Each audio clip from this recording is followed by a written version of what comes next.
Have we got any additions to the agenda? Colin? Yes, good morning, Council. I have a few additions to the agenda. I'll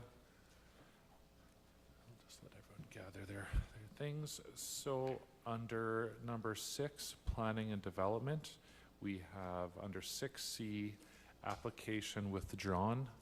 So we're actually removing this item from the agenda. So removal of 6C.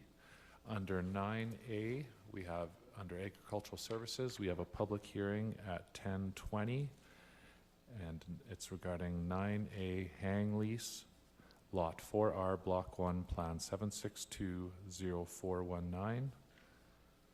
Under General Matters, we are adding 12C, Pembina Physician Recruitment and Retention Committee Letter of Concern. And we also have under 12D, another item in regards to or follow-up to the joint meeting with Town of Drayton Valley, PTSD resolution package to RMA advocating to the government to add, so I'll just put PSD resolution package, I can speak to that. And so that is 12D.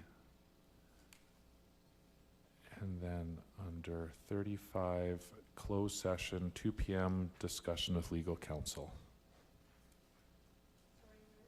That's the very last one on your additions to the Under agenda. 35.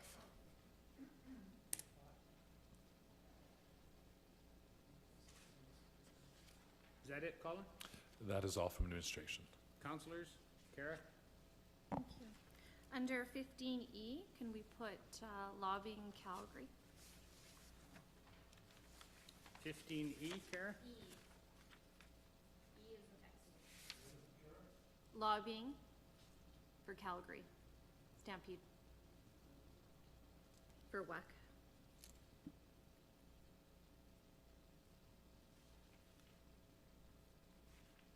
So I guess lobbying strategy maybe. Yeah, we did that last year. Yeah. All right. Any other additions to the agenda?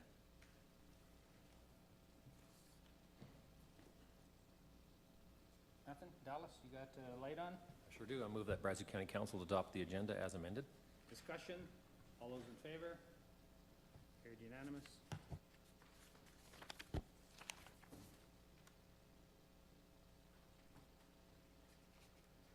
Okay, the minutes of council, May 21st. Any errors or omissions there, folks?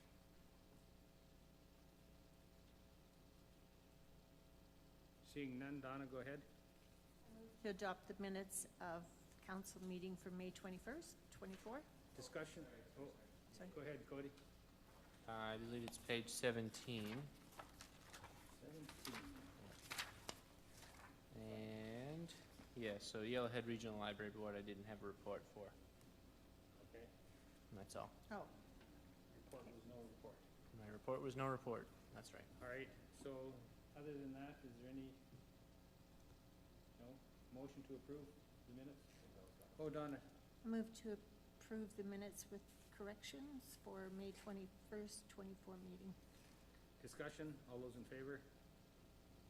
That's carried unanimous. Colin, you wanna highlight? I was gonna say freak out on any of the follow-up action. That's what, it was coming off my tongue. Yeah, so we have 2 items coming forth today. So the first one, and a bit of an update for council, on the first piece under motion 147, 24-03-05, administration to check into climate change funds available to Brazeau County. So just to provide an update to council that I have been working with Brian, and we do have some applications going in for that. I believe the DFPP grant there for the 2 items, a few items, but the 2 kind of things stronger ones are as well that we had discussed and closed there. So Brian does currently have all that information, and we'll be submitting that here today or tomorrow prior to that June 6th deadline. So we will be getting some applications in there. Okay, that's great. Motion to receive the CAO report for information. Or the follow-up action list, I guess. Jump to the, there we go. I move to receive the follow-up action list for information. Discussion, all those in favor? So we have somebody special in the audience today. It's Mark Messier's younger brother. And mixed with Telly Savalas. This is our new Dem. I just met him here about 4 minutes ago, so I'd like to be able to pick on somebody right away to see how they react. So welcome to Brazeau County. Well, thank you very much. I'm excited to be here.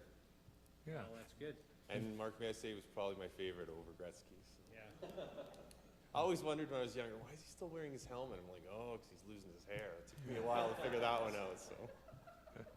Yeah, so welcome to Ryan Brazeau here. And so, a little bit of his background. Ryan previously worked with the Alberta Emergency Management Agency, the AEMA, the Provincial Operations Center, and spends time volunteering with search and rescue. So he's going to come and help us, and a bit of a verbal update as well, too. Our plan has been completed, and we're getting a presentation to ourselves here. And then we'll take a look at that between myself and Ryan, and then we'll schedule the Emergency Advisory Committee meeting to come and take a look at that as well too. So, yeah, any questions on that, certainly let myself or Ryan know, but we will be in contact. We're good? Anything else? Tell us a little bit about it. Secret handshake? I just see now, he'll be able to see the fires from further away. Okay. Exactly. Yeah, Yeah, and I can send signals off the reflection. Yes. Well, pleasure to meet you. Thank you very much.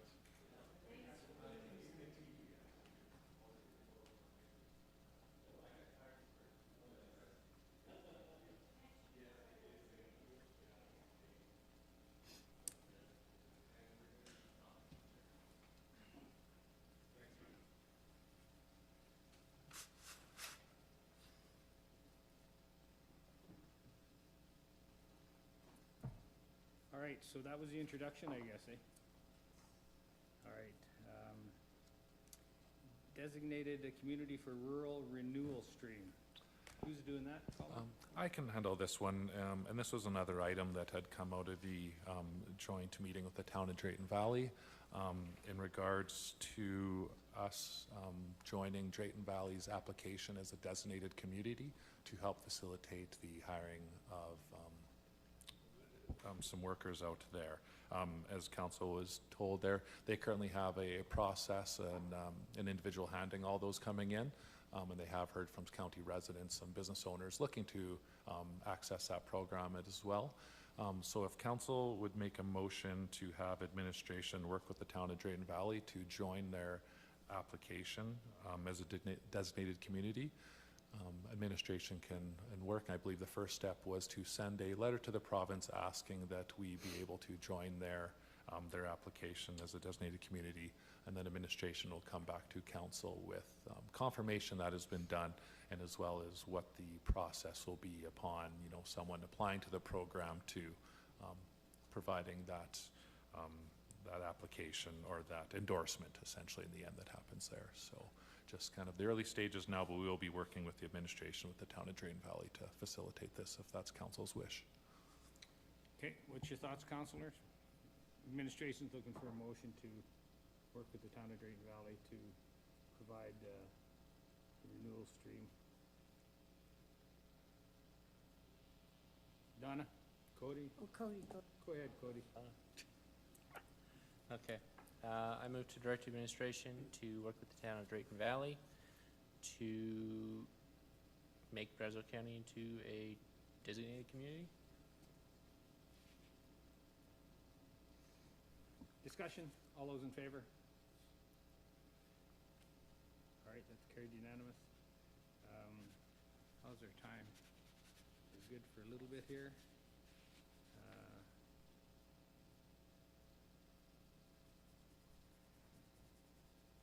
We are, Kathleen, public. So we can't do the public hearings or anything, but now is this, is the one you're going to be talking on is C? D. I will be speaking to D.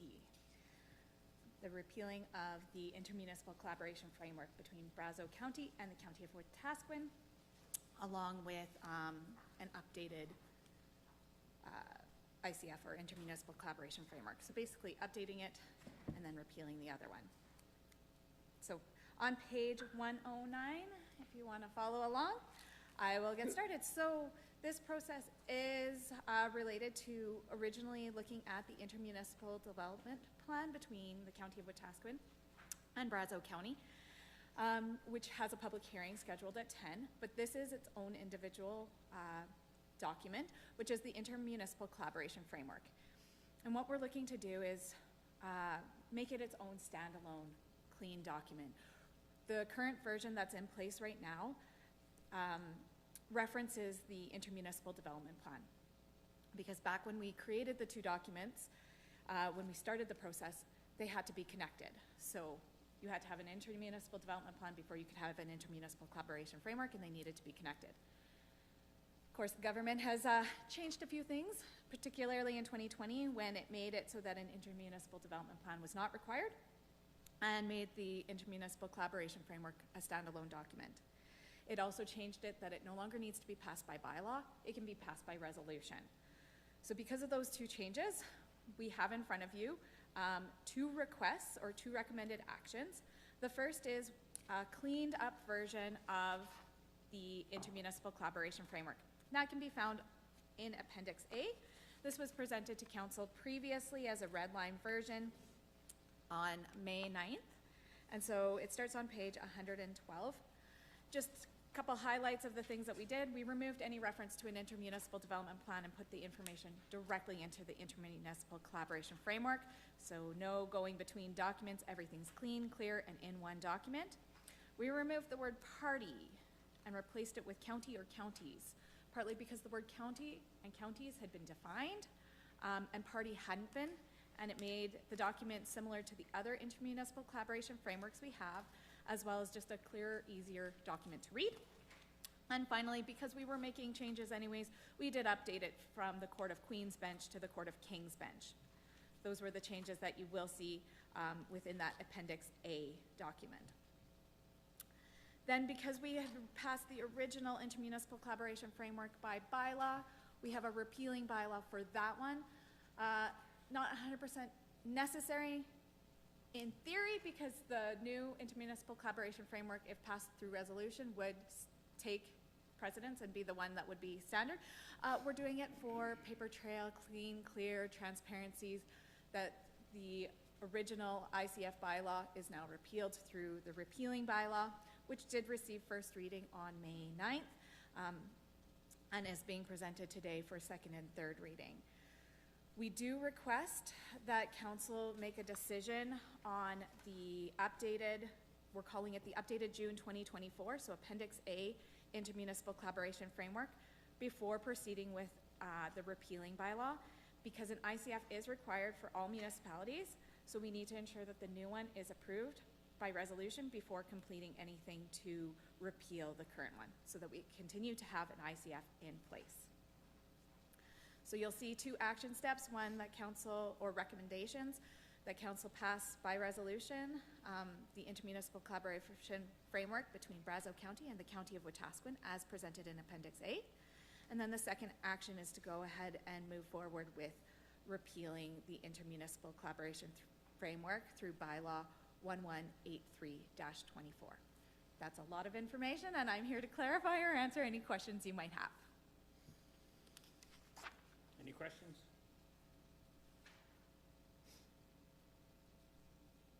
And you're looking for two motions? It'll be a total of 3 motions complete, but the first motion I'm looking for is an acceptance of the intermunicipal collaboration framework as presented in Appendix A. So that's the first decision before we could do anything else. Okay, unless there's any questions, Anthony, is that what you're proposed to do? Yeah, but there's also the action 2 can only be done after our public hearing. No, so fair enough, it gets very confusing. So the intermunicipal collaboration framework does not require a public hearing. The public hearing is related to the intermunicipal development plan, which is being presented. So that's a separate bylaw, that is bylaw 1178-24, to repeal the intermunicipal development plan. Okay. This bylaw here is 1183-24, to repeal the intermunicipal collaboration framework. So we don't have to do a hearing for that? No, there's no hearing and there's no consultation or public notice that was required for the intermunicipal collaboration framework. just the intermunicipal development plan, or IDP. Okay, well, I move that we, Just wait here, we've got a question here now from Dallas. Just one question, Kathleen. I'm unfamiliar with the process of using resolution in order to adopt this particular framework. Can you just explain the process for resolution? Yes, so this changed in 2020. We actually have only done it for one other intermunicipal collaboration framework, which I believe was Leduc County. It literally is just a motion by council to accept the intermunicipal collaboration framework between Brazeau County and the County of Wetaskiwin as presented in Appendix A. And then what we do, if you turn to page 112, you'll see the cover page. There is a blank spot there left for an administrative change to write the resolution number in for Brazeau County and then the resolution number in for the County of Wetaskiwin. This change was put in during the 2020 change to the Municipal Government Act as part of the red tape reduction initiative because it originally had to be done by bylaw, and they were realizing that that was taking a lot more time. By the time it was being presented to council, all the discussions intermunicipally had been done, all the agreements were in place. Generally, it didn't need to go through a first, second, third reading process. A public hearing wasn't required, and so they were trying to reduce the requirements to it. That's why this one's a little bit more messy, is that we're taking the resolution because it's a clean, simple, easy way to do it instead of having a bylaw. But because the original one was done by bylaw, we need to make sure that there's a paper trail that that one has been removed by bylaw. Does that make sense? Good, Dallas? Okay, Anthony, go ahead. I move that council accepts the intermunicipal collaboration framework between Brazeau County and the County of Wetaskiwin, number 10, as presented in Appendix A. Discussion, all those in favor? It's carried unanimous. Okay, so my second request, also related to this. So first reading was given to bylaw 118324. A copy of that bylaw is in the agenda. It is on page 121. And it's just repealing the intermunicipal collaboration framework that was approved in 2020 between Brazeau County and the County of Wetaskiwin. Again, this is just to have a nice, clean, clear, transparent paper trail as to the bylaw was passed, the bylaw has been repealed by bylaw. No confusion for future people who are looking at things, nice, clear record keeping. So again, first reading has already been given. We're looking for second and third reading to bylaw 118324. Proposing to repeal the intermunicipal collaboration framework between Brazeau County and the County of Wetaskiwin. Glenn, you got a question? I'll make a motion. Anybody got questions? Cody? This is more, it's just a procedural question. I was just wondering, when we haven't had a public hearing on this, right? So through the chair to Councillor Brooks, that's correct. No public hearing is required for intermunicipal collaboration frameworks. It doesn't matter if it's a bylaw or not? No. Okay. That's my question. I move that council give second readings to bylaw 1183-24, proposing to repeal the intermunicipal collaboration framework between Brazeau County and the County of Wetaskiwin, number 10.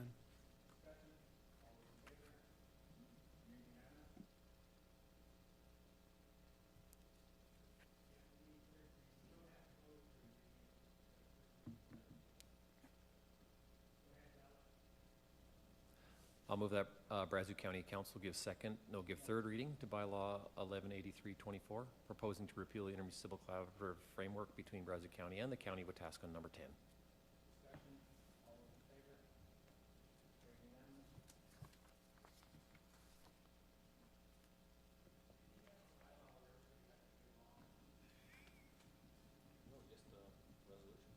Just a resolution, yeah.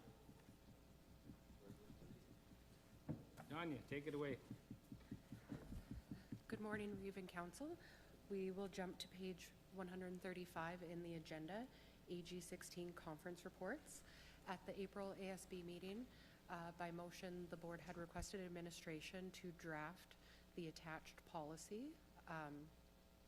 And then at the May 15th meeting, administration presented the draft policy, and the ASB move to recommend adoption of the policy to council.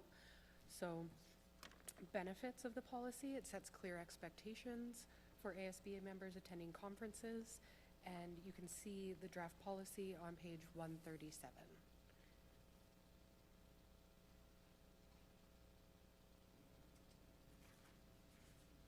Donna? Just have a question. So does that mean that everyone that attends has to do a,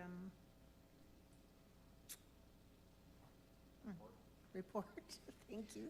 Through the chair to councillor Wiltsey, yes, that was the intention. And before it was only one person out of the group. Previously, there was no policy. Oh, What about a joint report done by 3 or 4 of the ag members? Would that suffice as individual reports when it's done jointly? Or is it very strict, you're saying every single person has to repeat what they saw? You know, because, go ahead, Anthony. The only comment that we had out at the Ag Service Board on that regard was that different individuals would go to different sessions. So therefore, it's hard for one person to make the report for someone that attended a different session. So you'd have to still sit there anyway and kind of compile your notes that you heard at a different session if Glenn is going to do the report, for example. So you're easier off, everybody just doing their own because you know what you attended and what you heard. Well, I can see that as one benefit, Anthony, but I also see the repetitious nature, not to mention that you might start pitting counselors against counselors, and then you get the whole political entourage that could possibly use it as a weapon rather than something that is of value. So I don't see a problem why somebody can't collectively do things. So using an example, during public input sessions, people always wanted to know what each individual thought, and that doesn't matter in this council. Individual thoughts are not the thing. It's the coagulated, combined whole of council that sets the direction and sends the message. Whereas individuals, you could have different thoughts on it, but it may not be a concerted effort by everybody. So I can see this being used against councillors.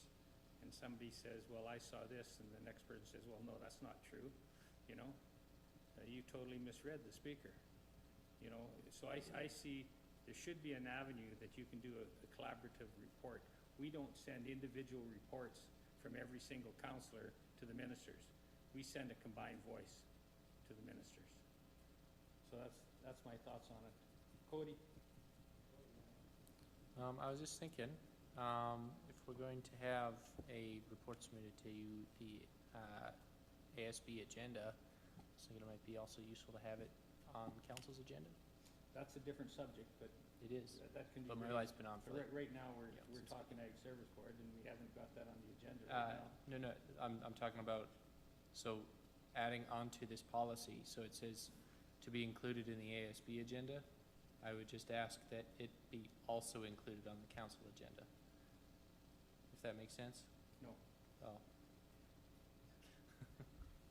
I'll get some more comments here. yeah. Glenn? Yeah, I'd want to just see this put on the ASB agenda. I wouldn't want to see this cluttering up the council agenda. Yeah, this was just in regards to the cost to send somebody to these conferences. It's $3,000-4,000 easily, so, and we're not seeing anything. You went to the, we went to the Ag Service Conference, and really there wasn't, we had Danya. That was the only report that we had out of that entire thing.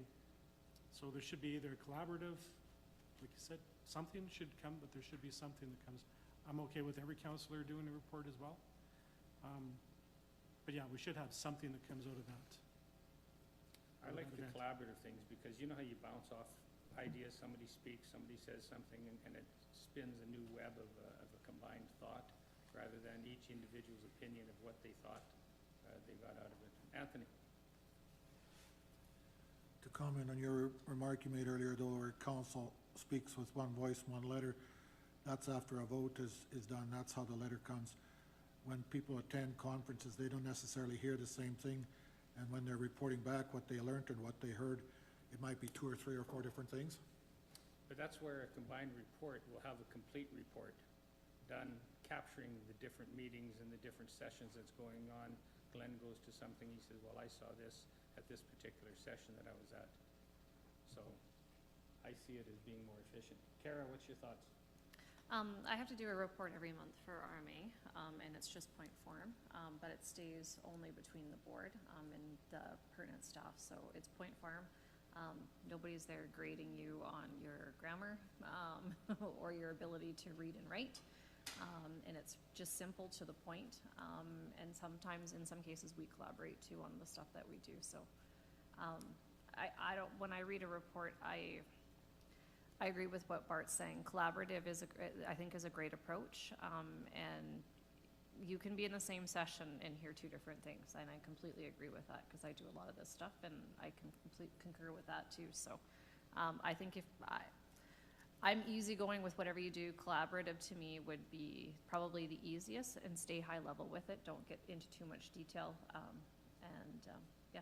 And honestly, if you actually read them and you've got questions, go and ask the person. All right, Donna? So these reports would be in our agenda for public? Well, Kara just said something at RMA, they don't make them public. It's for the board's learning, and I assume that's what it's for, is to see the value in what you learn at the board level. Ours have always been traditionally put in. So I think if we're gonna do reports, you gotta realize that we could spend more time on the scrutiny of the report rather than what we're trying to garner from it. And so I think point form of the key highlights that you see, I always look to see what's of value. I'll give you an example. We went to Globe, and you know, the conference itself wasn't all that great, but meeting Bob Paul was a key success out of doing that, and we're finding that we're ahead of the game. And so, Glennon, when you and I went to the technology conferences, there was just a lot of interesting stuff that was there, and so I take a lot of pictures so that in the future, the Violet Grove wetlands, that was something I saw at an FCM thing. I brought that, you know, back home here. The Cynthia wastewater treatment, that was through 3 or 4 conferences, and I met the different people to bring them together to create that facility. And so, giving a report, I'm not in high school anymore, right? I think you have to gather the key points, not just saying this is what I saw. Well, I think we have to read so much that key points, but collaboratively, because if we put these points or reports in our agenda, and they're, you know, one person sees one thing and the other person sees another thing, that's just something for people to say, well, did he even go? He didn't see that. You know, like I can just see it being. It can be a weapon. I think the positive thing about this is that the group needs to do the report while they're there. And they just need to have a half-hour sit-down and say, okay, what were the key things you heard? You know, and somebody says, yeah, I think that's a key point. And you streamline it so that the public gets what's the value of this. You know, and it might be a crappy conference too. You never can tell a book by its cover, right? Anthony, your light's on again? I feel that these reports need to be in our agendas because when we attend those meetings, it's not just for our learning, but it's when we go to the Ag Service Boards, we're supposed to be bringing back information that may well be useful to our farming community. So if there's some ideas that we found or we heard, they should be hearing about them. It's not just for the 6 or 7 members that go to that conference, it's for the public. Oh, absolutely, it's for the public, and that's a nice stance, that it is all for the public. But I have yet, in the 22 years of being in politics, been asked for one of my reports. And so you do them for a while, never got asked for a single report in the entire time that I've been there. I've been criticized, you know, but never has anybody wanted one of my reports. So this whole thing about public, what public are we talking about? Are we talking about 2 people or 3 people? Like, do you go out on a street and advertise what you're gonna lobby for. I don't know, it's just, I just see this as being, maybe not ending up doing the right thing for what the reason is. I think a collaborative report capturing all the ideas would probably suffice in point form. And I would like to know, even from administration, how many requests do we get from the public for councilors' reports? Ever gotten one? So you end up doing a lot of work for what? We say all the right things publicly, but is it actually a functional thing that's going on? We can give them the entire agenda of every conference. We can attach that with the report. But, Kara? Thank you. You actually touched on something too. I know with at RMA, and it's probably the closest thing that I've got to comparison for council. Like I said, our stuff's point form. It stays between the board and staff. And honestly, we do report on strategy and strategic planning stuff in there. Hence why it stays between the board. And sometimes private conversations that you have with ministers or certain people at conferences when you're there, I'll make a note of that conversation, what was said, but that is, could be perceived as, you gotta be careful with who sees what was said, I guess, per se, right? Because it's also gonna lead to what some of our strategies are, so I don't know what the answer is. I too haven't been asked a whole lot for, my reports, and I don't know if you guys wanna try it the way that we do it at RMA, but like I just honestly keep point form notes every time I'm in a meeting. That's usually why my laptop's with me, and I just quickly make some quick notes of the meeting. But it stays between, like I said, that's kind of the key thing. It stays between staff and council or staff and the board, just because there's some sensitive information that gets shared on those reports sometimes too. So I don't know what the answer is, but and a lot of times I don't, I find myself and I struggle because I'm at a function or we're at a conference and we're learning, and I don't quote unquote put it in the report. But 6 months down the line, we're dealing with something and I'm like, oh yeah, I remember that session that I just took 6 months ago, and the speaker here spoke about that. So am I gonna get nailed because I didn't put that in my report? I don't know, but that's how I operate. I know other people learn and deal with information differently, so yeah. I've got lots of reports, but nobody else could actually read them, and they're scattered. And once I sent in, somebody wanted my notes, I go, okay, I sent it in, and Heidi says, don't you ever do that again, So, Anthony, go ahead. Like, it'd be nice to have some accountability, and that's what you're looking for, at least I assume, that's some accountability, but maybe we start with a collaborative approach. I think there's a difference, what I was wanting to comment on Kara's comments. From the RMA, that's more of a negotiation, lobbying session for the most part. And that's a different type of reports, and that they probably should be held within your board. But these ones aren't when we're going to conferences and we're saying we learned about new techniques in agricultural farming, for example. Well, that's something that our farming community would probably somewhat, or at least some of them would be interested. And if they're interested, at least they could say, hey, at this conference, they talked about this, let's dig into it. And they're aware of things.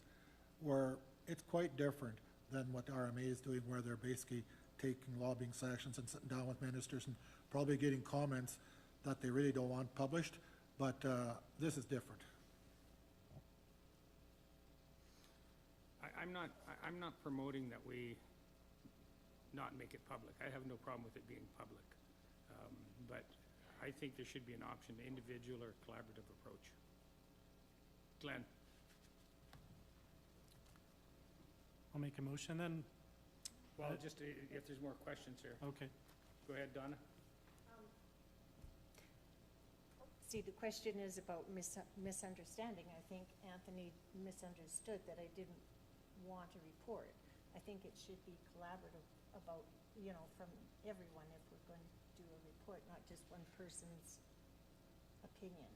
And I don't know, I just don't think that the public want to read everyone's report.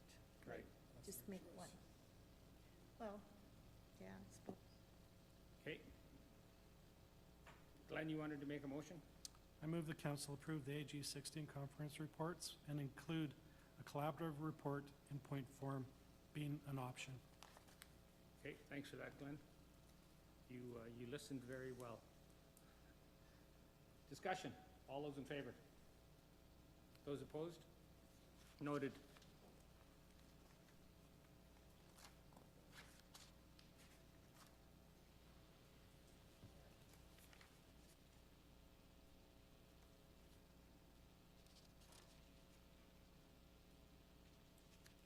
Oh, was Donnie not gonna do the haying lease? Oh, right, okay. All right, so finance, schedule of fees bylaw, 138 to 158.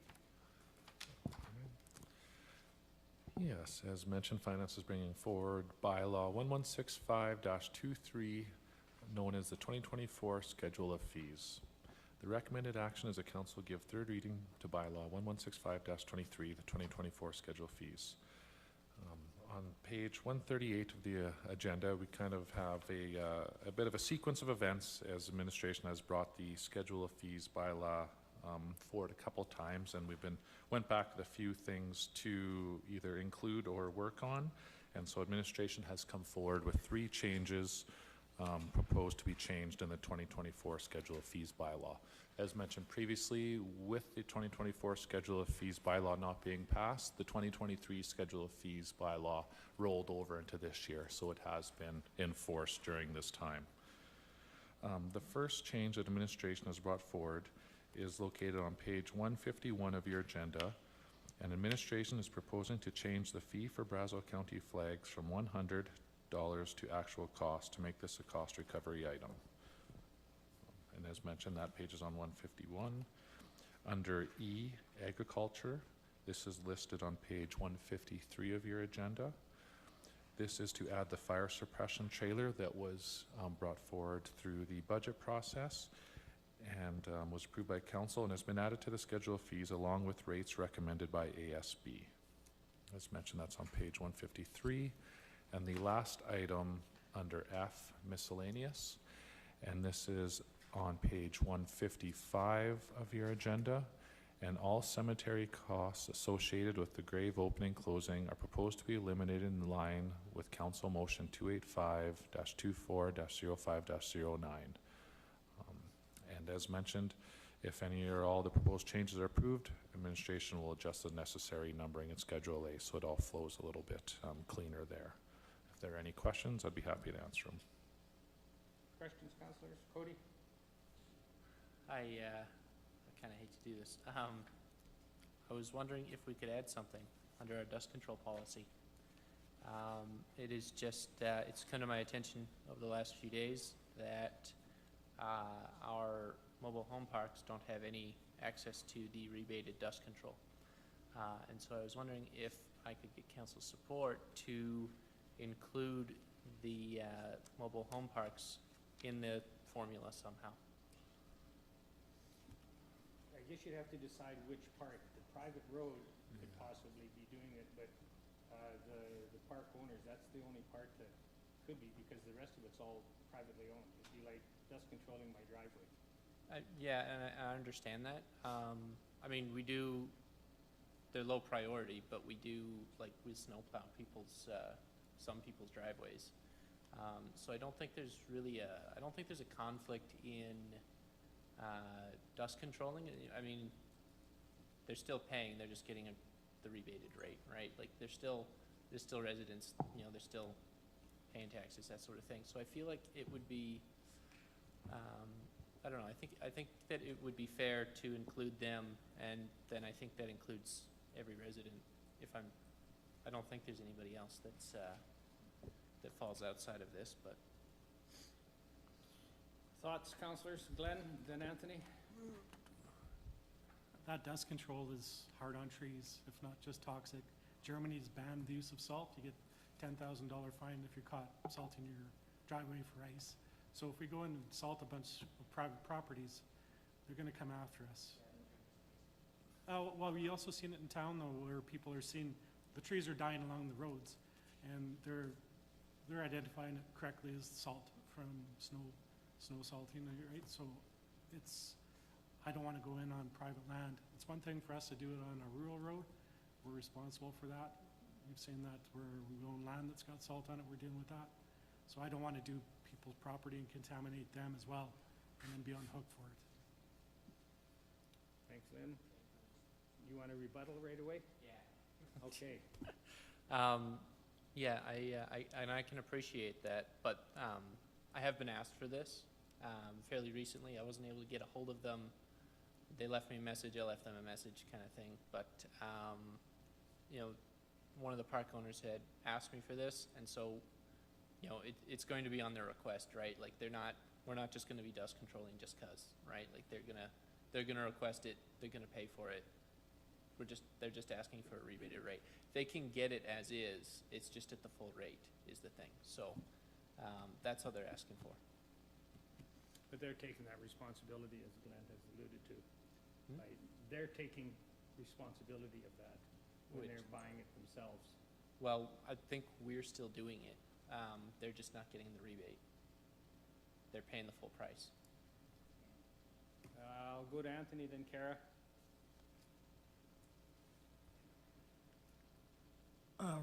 This is on, I agree with what Glenn has basically been saying. This is on private property. There are potential for a lot more concerns in terms of claims for damage to their property, or trees, or their shrubs, because a lot of those shrubs are quite close to their road approaches. We are not just subsidizing them like to the $100 and some or whatever, $200. There's quite a bit of subsidy that they're getting, and if they're getting it I'm going to suggest, and maybe staff can tell us what the rates are when they are doing it. I believe they're getting a somewhat reduced rate anyway, so it's not as though they're paying the full cost and labor and everything else.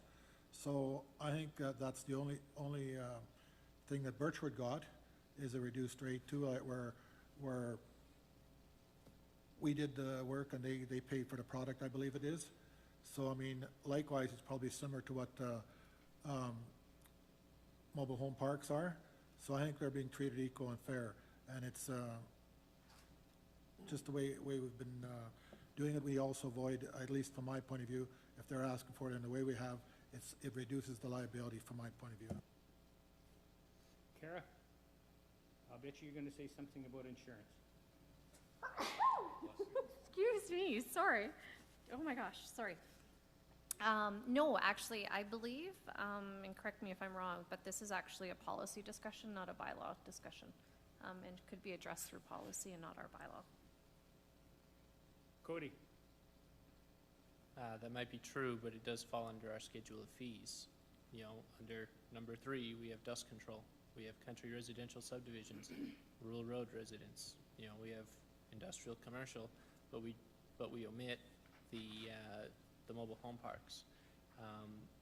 As I understand it, the mobile home parks do have access to our dust control program. They just don't have access to the rebate. We still can do it. So I mean, if the concern is killing the shrubs, I mean, that can still happen, right? Like, it's just the fact that they don't have access to this rebated rate.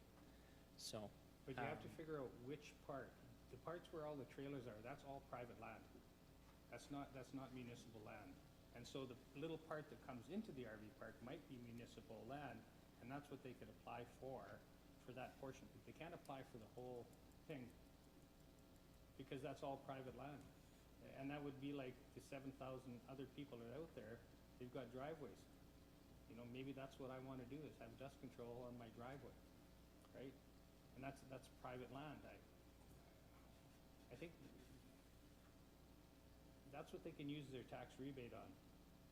That's a subsidy in itself right there, huge. And so by us giving the 30% rebate on taxes, or not rebate, I used the wrong word, incentive, the money that they save there, they can use for whatever they want. And for them, it might be dust control. For somebody, it might be skating. For somebody, it might be swimming. For somebody, it might be soccer. And so that rebate helps to offset a lot of other costs. So are we going to say the same thing for people in country residential and rural road residents? Are we going to tell them that you can use your 30% tax rebate on your dust control and we'll just nix these? Like, No. it's the same, you know what I mean? Like, No, it's different. It's not their driveway. that they're It- getting the rebate on. It's the municipal road, and they're not causing the dust, the people that are getting dusted out. It's all the users of the county that are dusting out those people there. Yeah, I understand that, but, I don't know how else to tell you this.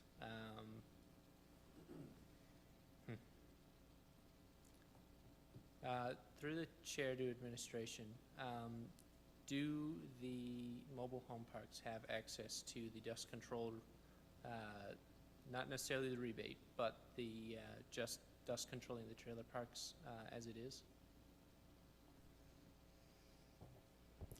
So I'd have to follow up on the details on what's been done in the past. Similar to the Reeve message there, they would have it similar to the road where you would have it in front there. If they wanted to pay, I guess they could bring it in within their parks, but similar, that would be private roads and private property that they would be bringing it on there. So I would have to follow up on if this has been done in the past. My impression is it was always just done on the rural roads in front of the way, the 100 meters or the 200 meters there on each side, but not actually going into private property. But I can ask if council would like and follow up on that one.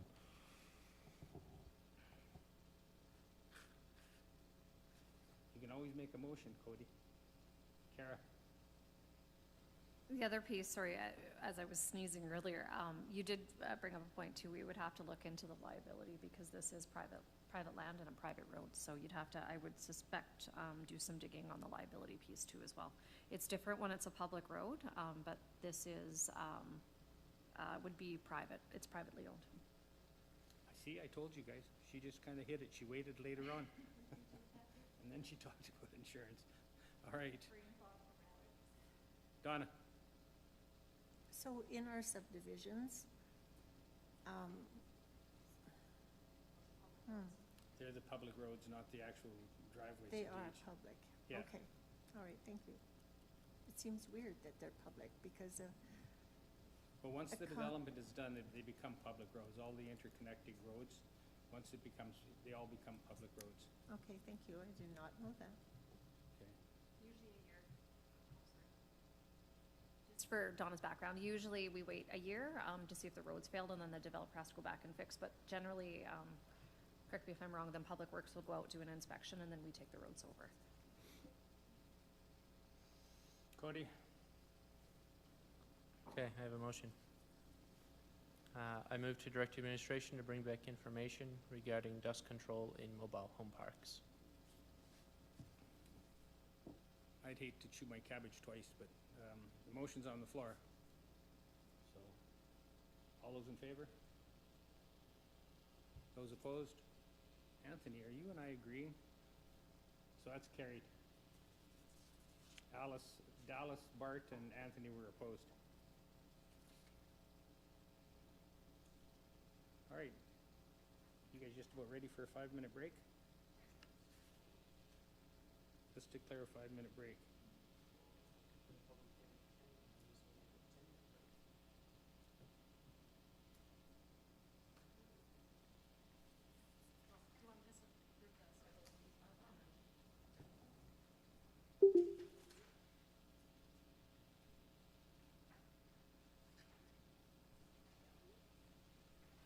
We just need third reading. I move third reading to bylaw 1165-23, the 2024 schedule of fees. All righty, we'll deal with that one. Okay. Discussion? All those in favor? As long as the numbers work, All right, I'm gonna call the meeting back to order. We need to go into a public hearing for bylaw 1178.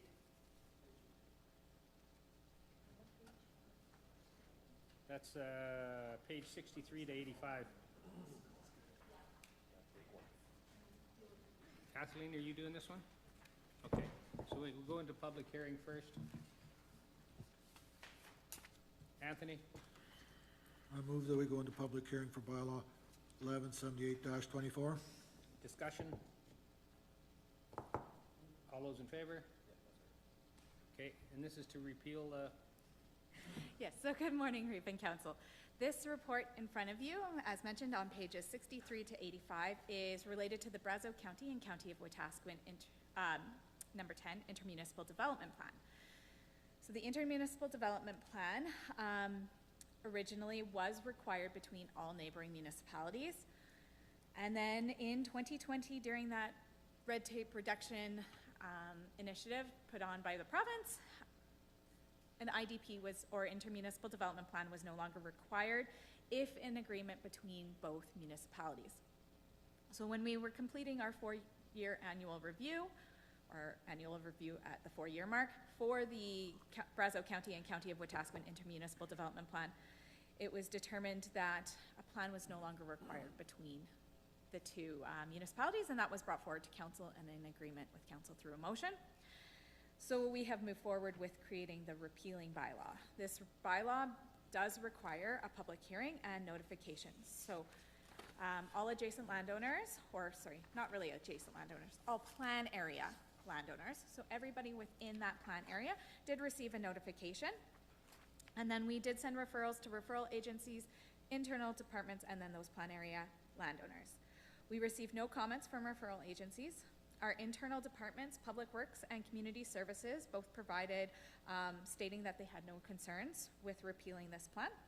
And we did have one plan area landowner reach out, but they were primarily seeking clarification as to what the intermunicipal development plan was, what a repealing bylaw was.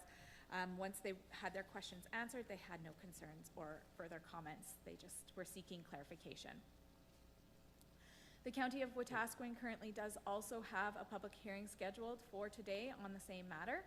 Both counties must have repealing IDP bylaws or intermunicipal development plan bylaws from their respective municipality before the intermunicipal development plan is considered fully removed. So we do our side, they do their side. As long as everything's in agreement through the process, then the intermunicipal development plan would be considered removed. So administration is recommending, if there is any members of public, that public input is provided first, and then second and third readings of bylaw 1178-24, repealing Brazeau County and the County of Wetaskiwin number 10 intermunicipal development plan proceed. Alrighty, having heard that, is there anybody in the public online that has any comments about repealing this particular bylaw?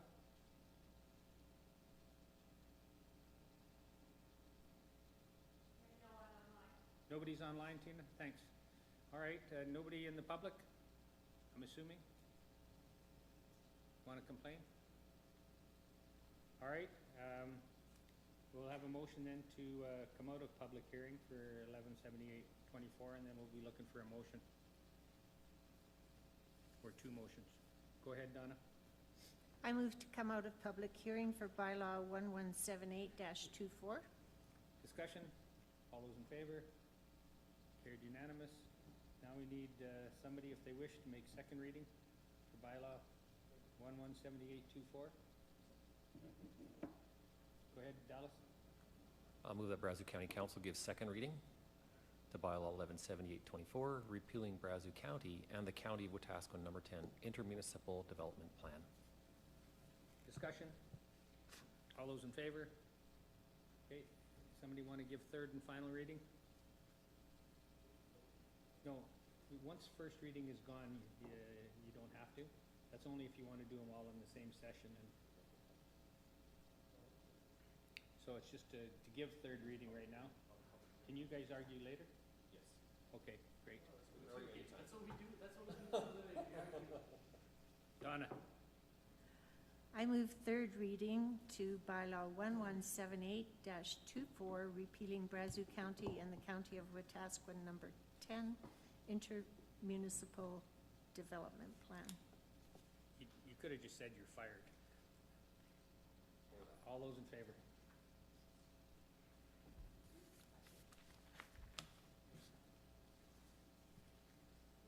All right. We don't have time to go into the next public hearing, so we've got to fill the space here.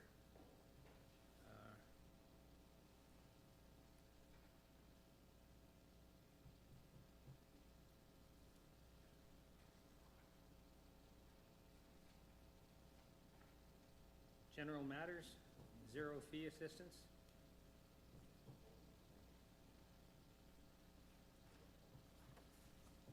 Now, this came with a price tag though as well, correct? It did. Yes, was another item coming out of the joint meeting. And I believe some of the conversations around that were potentially, I believe the current kind of parameters the town has is about $5,000 per student's kind of per lifetime. So once you get access up to that, and then once you use it. And as well as kind of part of the process with that is confirming you've looked at all other funding sources, and there's a bit of an application to go through that way. It's kind of a funding of last resort there a little bit on doing that to make sure you've applied for all the scholarships. The town had just mentioned, yes, if the county was interested in looking at that per student, or anything as well as a program as they'd like to see it run. Just a bit of a discussion item for council. So I don't know, correct me if I'm wrong. I get you guys saying that to me all the time. Correct me if I'm wrong.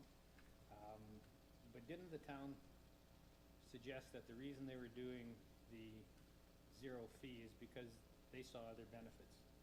They were filling the hotels, the restaurants, and so their economic development side was basically saying that we get the money back because we make enough money on them for the year or two to be there.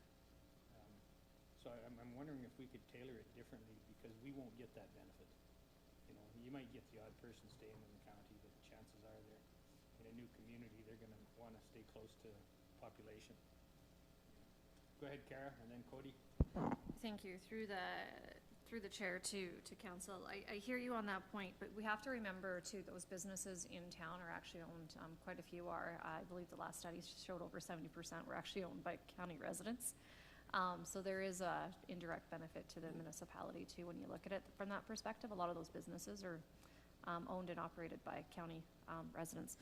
The other piece to that too is, I think it was noted and worth noting that the programs, just through the different committees that I sit on, I'm quite aware of a lot of the programs that they offer in the community here, and it's a lot of what positions that need to be filled in the community. So a lot of it's to do with healthcare.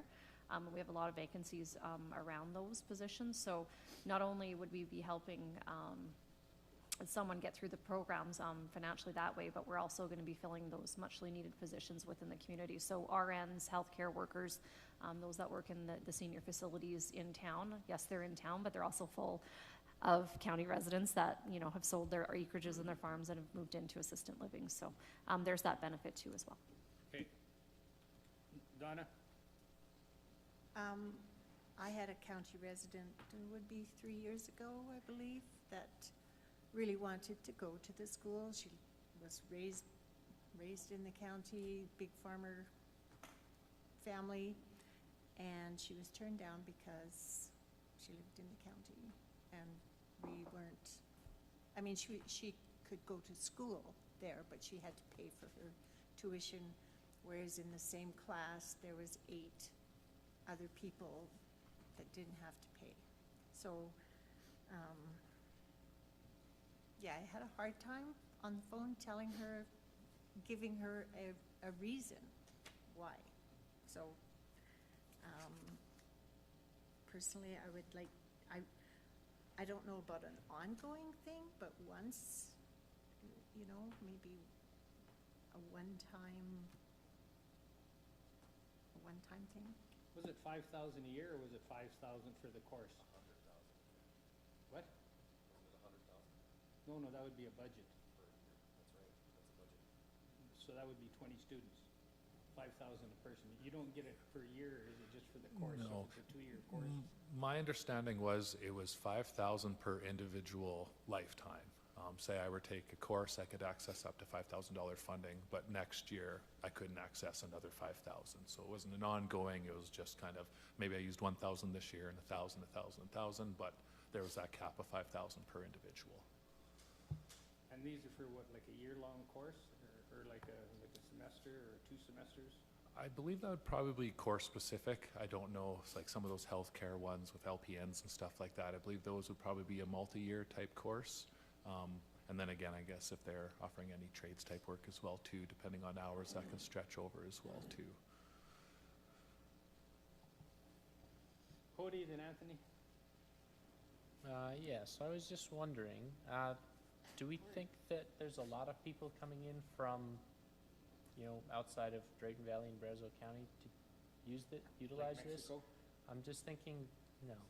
I'm just thinking that it's likely that most of the people going through this program are locals. They're either from the county or from the town.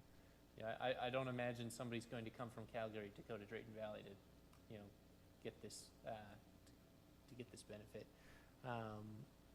So I don't know if the concern that we're subsidizing people from outside is. I don't know that it's going to be that big a deal.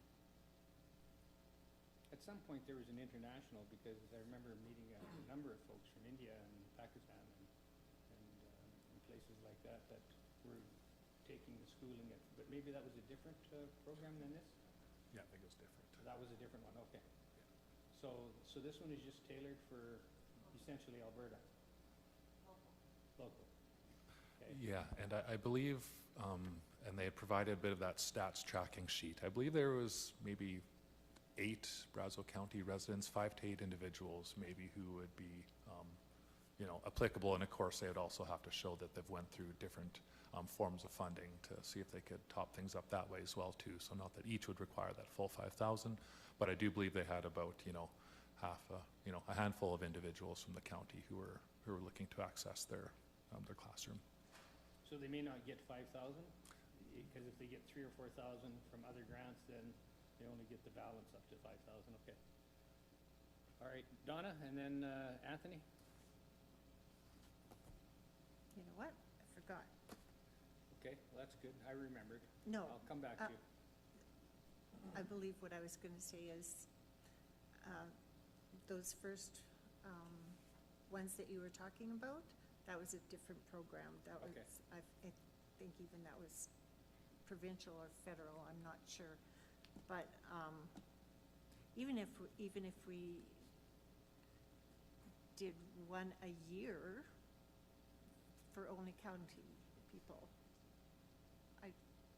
I don't know if you'd want to get into that selection process, and then you're going to be, I think Yeah, either you open true. it up, we set aside 100,000 and see how it holds. if and that's what there's we're gonna only do. seats for, I think, how many can they take at a time? I think there's only 8 that they're doing at a time, so they wouldn't all be from the county. Right. Anthony? To calm, this would only cover like for their tuition, right? Through the chair to Councilor Henrik, yes, that's my understanding of the program. It wouldn't be your, room and board or anything along those lines. It would be for the actual tuition to be paid for the course. And if we set aside, I don't know, 50, 70,000, whatever, how would it be administered? Through yourselves, like our county, or through how is it going to be administered? So that, so through the chair to Councilor Henrik, that is something that maybe would get a little bit better of a view on how they're going about it on their side. But as well, we could probably look in it, and to have to speak to Mr. Chambers here as well. I know we do have some, assistant type things on coming up some parameters on how you actually qualify, and as well as, what are some of the readily available programs or funding sources that, we would ask an individual to, maybe try and tap into first before coming back.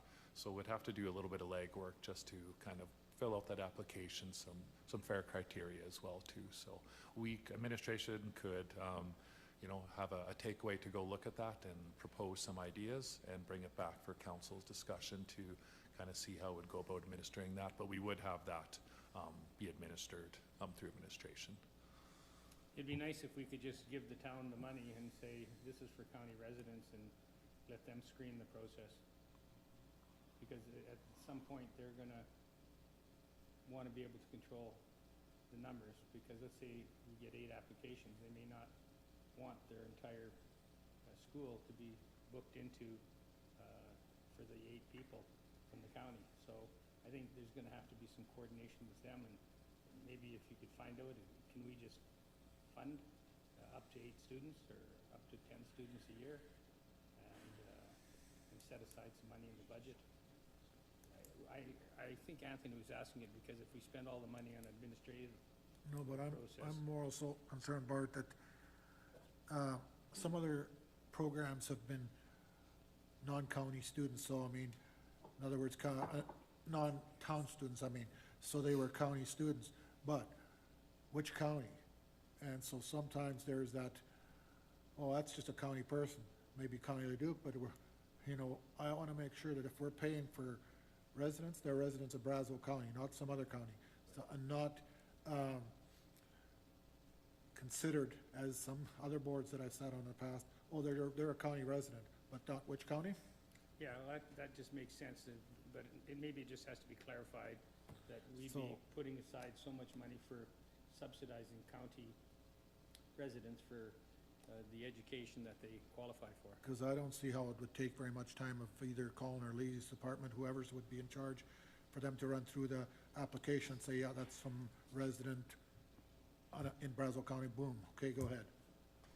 Okay, I'd like to see it administered to ourselves. I think we're probably gonna have to get more information from the town before we have a vote on this. But if we did go ahead with it, if we've got 100,000 sitting somewhere, we can lock into an account. Reserves, that's what we'd look for. CAO salary, we look at those first. Yeah, so as soon as they get here, yeah. Yeah.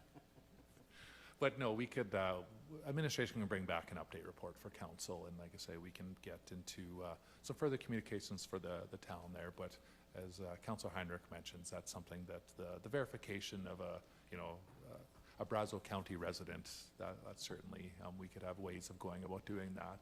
And then I think a big part of it is just, yes, what do we determine, them actually applying for other grants or trying to get other money versus just asking the county to kind of top it up as well. So it'd be a little bit around that where we'd look for some structure in place there, but we can certainly come back with an update report to council. Well, I see it the same as a business person that wants to be a philanthropist and give some money. There might be some strings attached. So our strings attached is Brazeau County resident or, from the county, and whatever else that we think is important. But have you got enough information from administration to say, this is what, and the example I used with business, they wouldn't be screening the students. They wouldn't be, helping them with the other applications. So that's where a centralized application processing unit makes more sense to me than us doing ours and town doing theirs. And then they find out, oh no, we already gave away 8, right? So is that, am I making myself clear? Okay. So that's the information you take back to find out. And ideally, we prefer that they just administer it with our strings attached, no different than if it was a business with strings attached. Make sense, Dallas? Okay, then shut your light off. No, wait, do I get last word? Okay. Give me the last word, Reeve, please. Any last words? Thank you. Yes, thanks, Reeve. Yeah, I think we're facts-based, data-driven decision-making body, so we need to have that information. If 70% of businesses are owned and operated by county residents, I would love to see that data. I've heard that, but I just have a hard time swallowing that. This is a big enough ticket item that it should be on our budget for this fall. That's that's when we should be hosting this discussion, in my particular opinion. And it could even be made retroactive if we want to cover this year for those types of applications. But we need that information for sure. So I'll move to direct administration to bring that back to council and update a report at their earliest convenience. If that's okay. Did you chew your cabbage again? I missed a couple of things. All right. Discussion. All those in favor?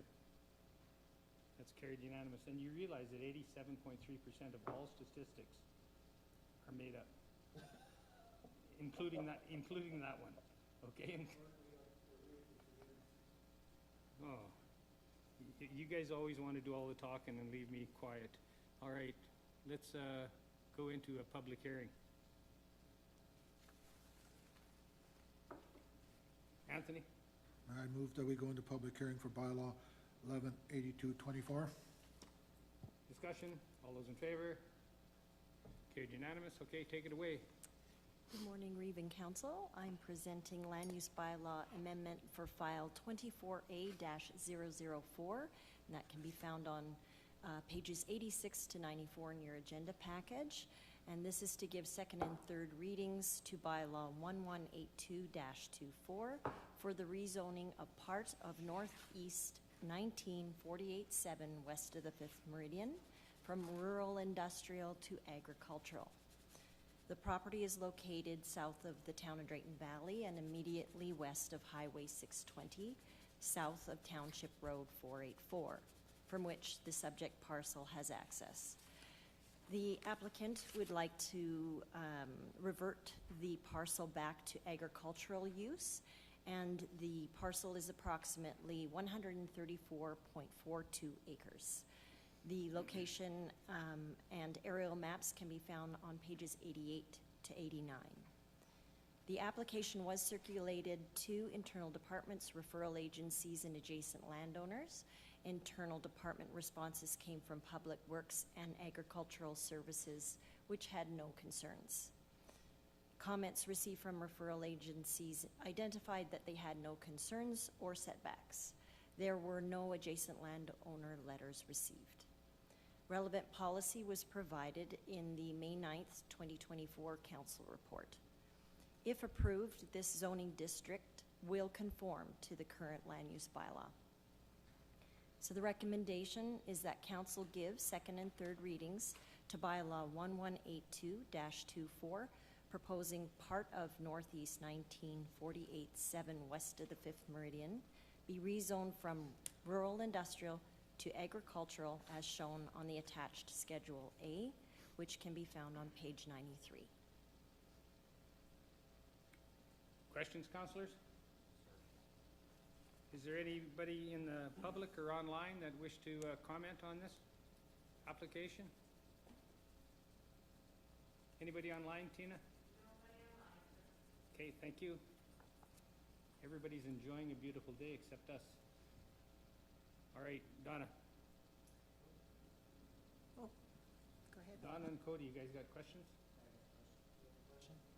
Okay, Don has a motion. I have a question. I was just wondering, is there any reason that this was zoned rural industrial to begin with? And if there was, is there anything rural industrial there still? Through the Reeve to Councillor, there was a proposal for a rural industrial business, and that didn't go through. So there was nothing actually on the land, and they would like to revert it back to agricultural this time.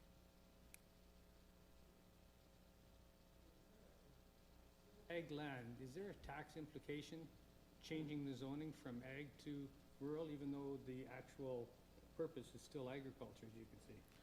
Yes.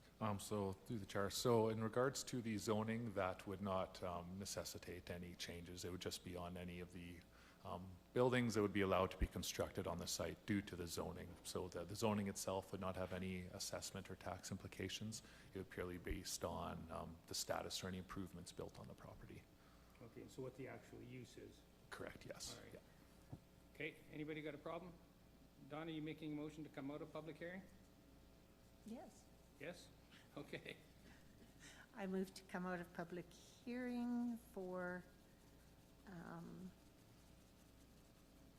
1182-24, proposing points northeast 1948-7 west of the 5th be rezoned from rural industrial to agriculture. Discussion? All those in favor? Carried unanimous. Now, they're looking for second and third reading. Anybody want to make a motion? Donna? I'll move that council gives second reading to 1182-24. Discussion? All those in favor? Carried unanimous. Anthony? Third reading to bylaw 1182-24. Discussion? All those in favor? That's carried unanimous. Now we've got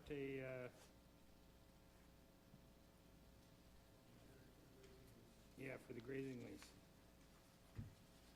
So we need a motion?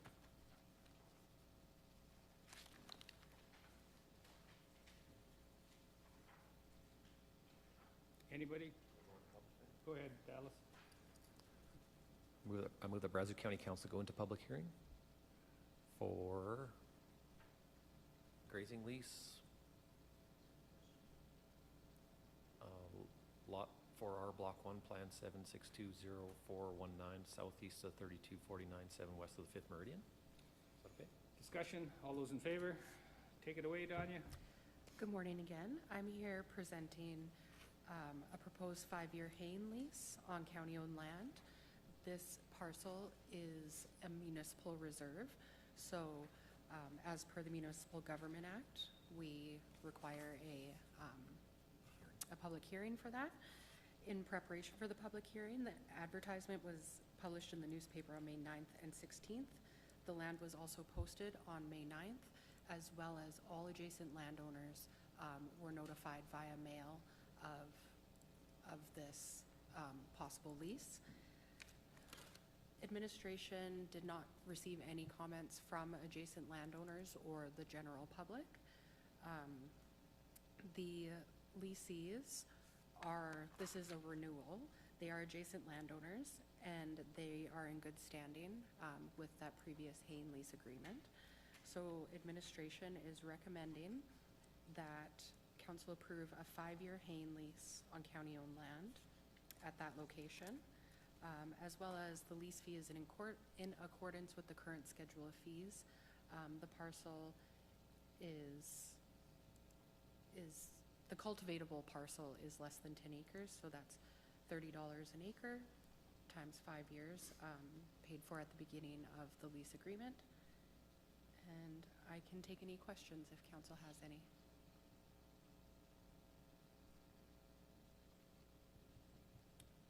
Glenn?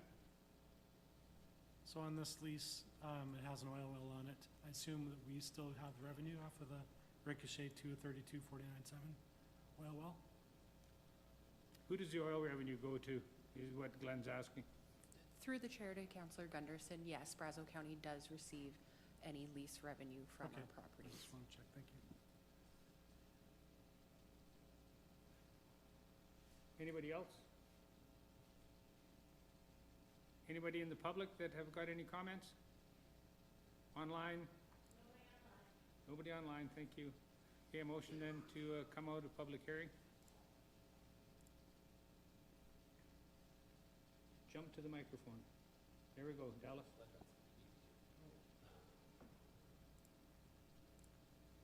Go ahead, Glenn. I move to come out of public hearing for the haying lease lot for our Block 1 plan. Discussion? All those in favor? Carried unanimous.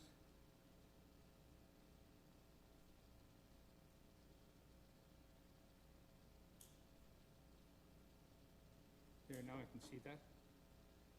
What motion or a 5-year haying lease? Okay.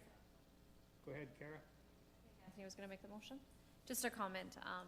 I appreciate the residents that step up to do this, because not only does it cut fire threats in a populated area, but they also spray too.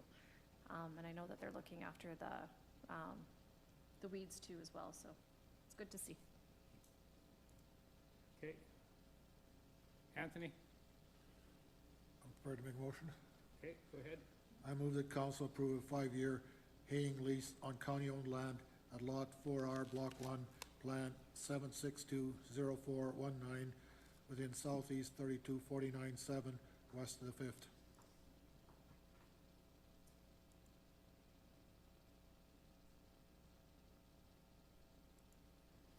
Discussion, all those in favor? Carried unanimous. Thanks, Tanya.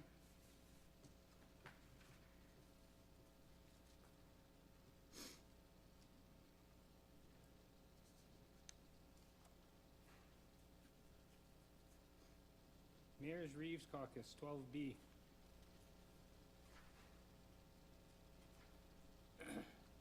I'm not sure what to say about this.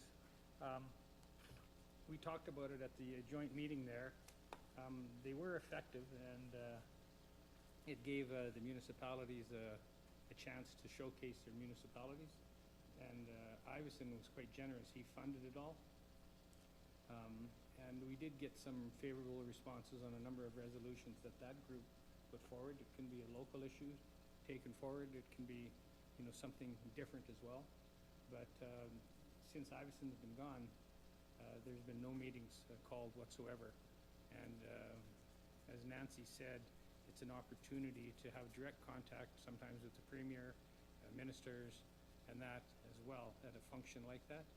So Nancy was thinking, well, maybe if Sohi isn't going to do it, maybe we springboard the action and we just call one ourselves between Brazeau County and Drayton Valley.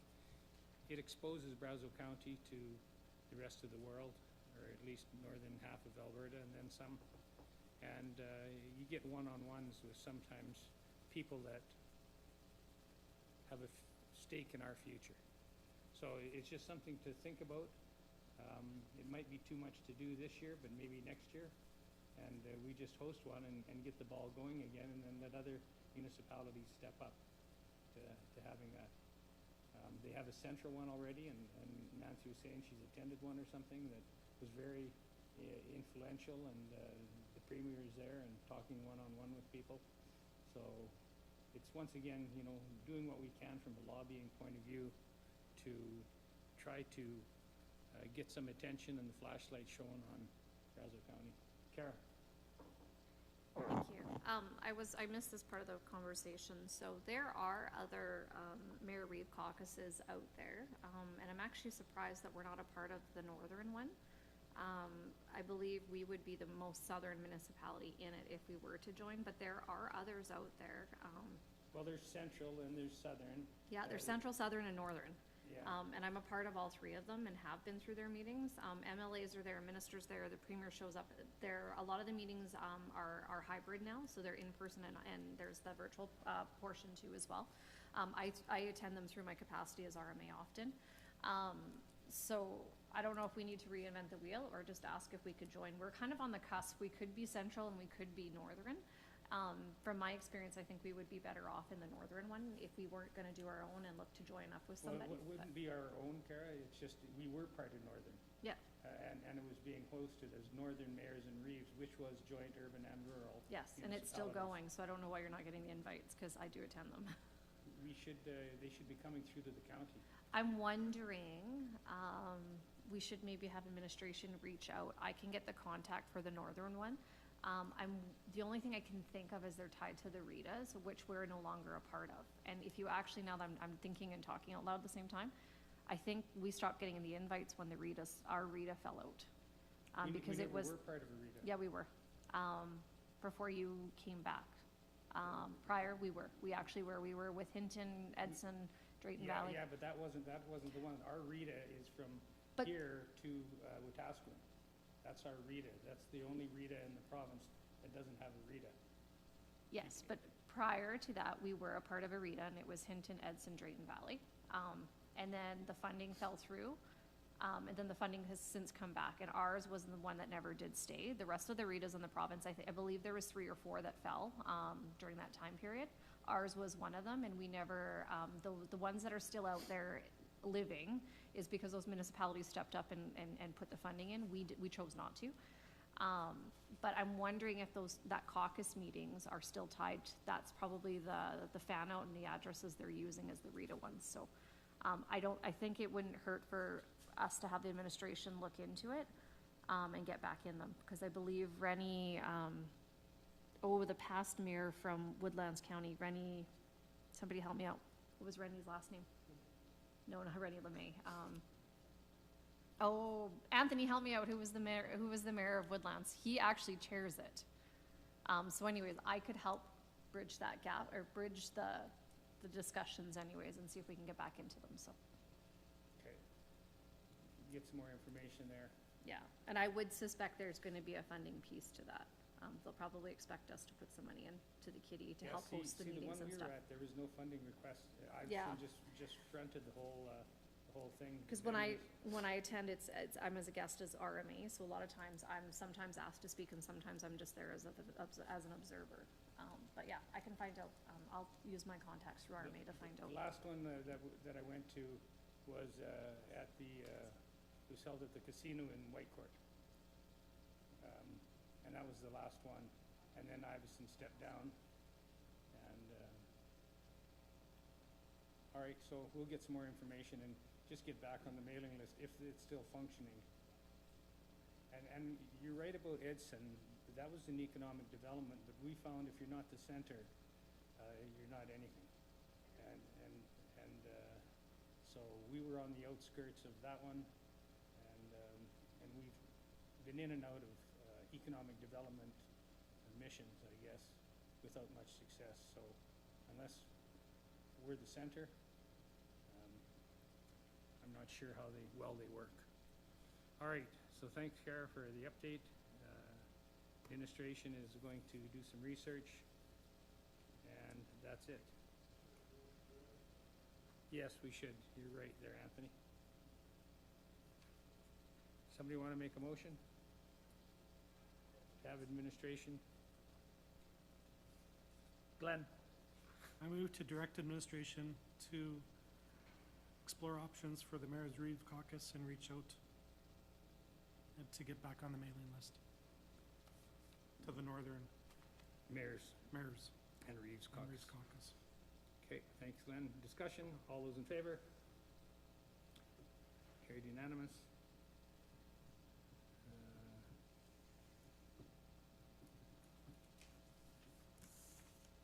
How's their time there? 1:45. On your additions part. Yeah, I'm looking at that there right now. Public hearing 10:20 haying lease. Well, that's what I said. Physicians Recruitment and Retention Committee letter of concern.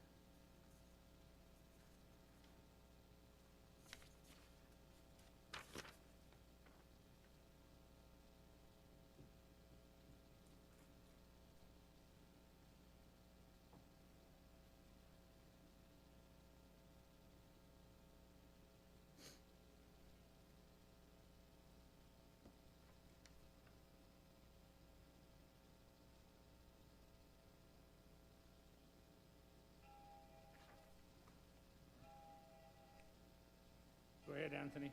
Colin, so who's proposing this letter? I'm doing a guess. Perhaps here, since it's in front of us, you might be able to fill in some of the blanks?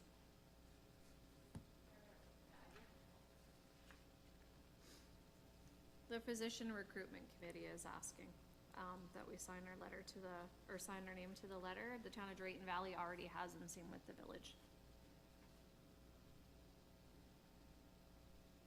I'm in agreement with this letter, and I'd be prepared to make a motion, Bart. Any other questions first off? I just finished reading it as it was an addition to the agenda. Yes, my apologies. I should have had it in sooner. It was a miss on my part. Okay. So they've been out without a physician for a month now already? Like nobody showing up there at all? Wow. And it's roughly a 2-week waiting list to see a doctor, even if you have a doctor. Yeah, well, I just made one, so it was 2 weeks.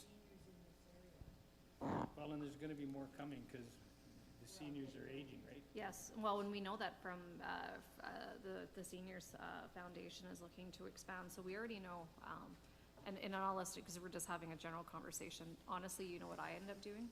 I end up pre-booking a doctor appointment once a month.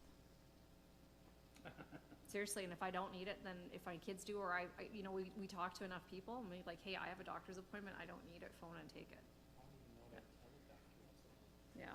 Anyways, that's just a little bit of tidbit of how I try to manage around it, because it's insane. Well, But there's only so many seats to sit on in the rooms. yes, and then the other piece too, Dr. Frob is no longer going to the senior facilities in, I believe, I don't know if it's Seasons or the other one, but he was doing house calls.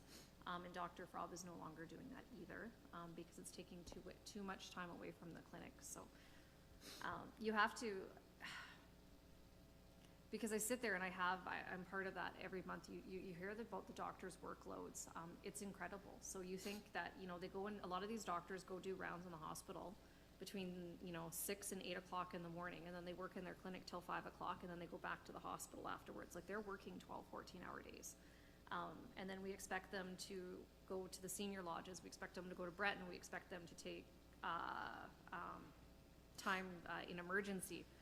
There's just not enough people in days and time in a day for these people, or for these doctors to do their things. But we are also pushing big time for another nurse practitioner. We do have one in the community. She's operating out of PCM. But we're also having some headaches there too a little bit, just with people blocking, trying to bring another one in, but it's fine. And we'll get into that. That's the local politics of healthcare. Is AHS still refusing to support more doctors? No, They're not supporting? No. So they think we have enough already?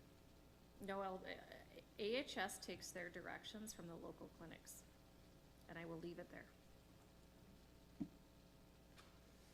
Okay. So anyway, so it's the recruitment?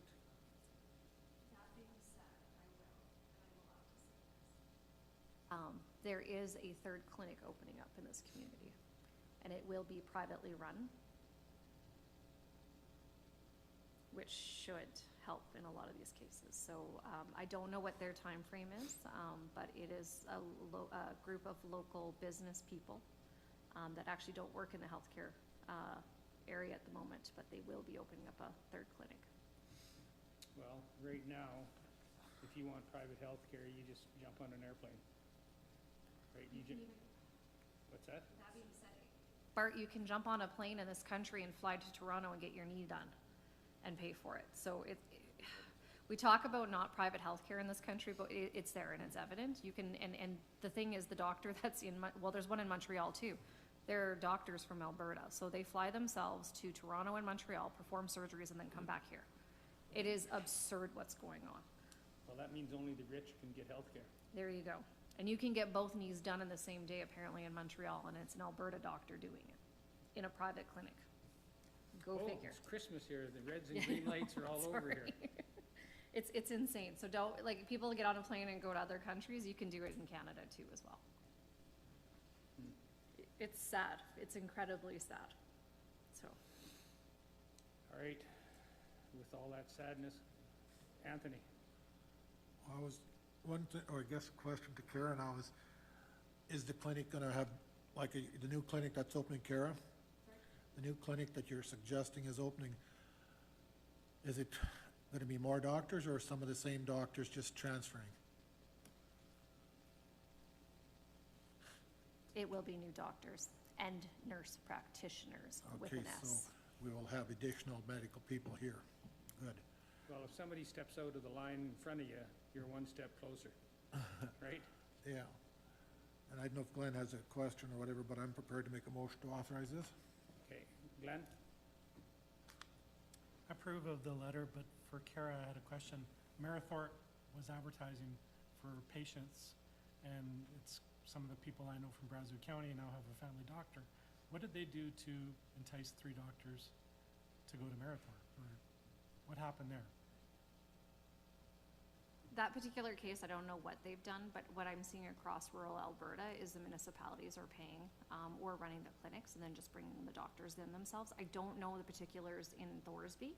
I can look into it because it should be easy. We're close enough that we could find out, or we'll, Well, more that than was like. in Marathorpe, sorry. Oh, Marathorpe. Yeah. Okay, I'm just thinking of the rural community around there. That would be, we will see the elected officials this week in Calgary. And I know the mayor from Marathorpe, so we'll go and ask her. Okay. But what I am seeing, like, I know in Wainwright, for instance, in Cold Lake, the municipalities, the rural and the urbans, both jointly purchased the building and are actually running the business side of the clinic, and then the doctors are just being doctors. So that, Rocky Mountain House has done the same thing. Rocky and Clearwater County have done the same thing. We've done different versions over the year through our committee, where particularly when an international doctor comes in, we help them, they don't have a credit rating when they come here, so we'll get them on their feet with, getting them a cell phone and helping them through the mortgages and stuff like that, to get them up and running. And then, of course, that usually comes with a tie that they have to stay in the community for a certain length of time. So there is different things out there. Communities are doing different things, but hold that thought. We will definitely see those elected officials before Friday this week, and we can ask those questions.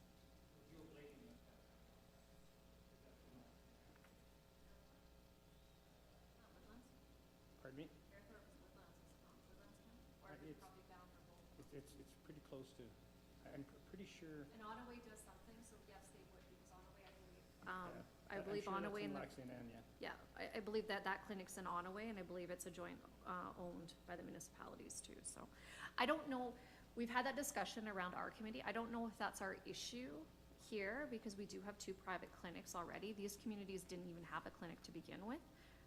So there's lots to explore and unpack before we go down a certain path, especially with money. I would make sure we've explored all options before we put municipal dollars into something, so.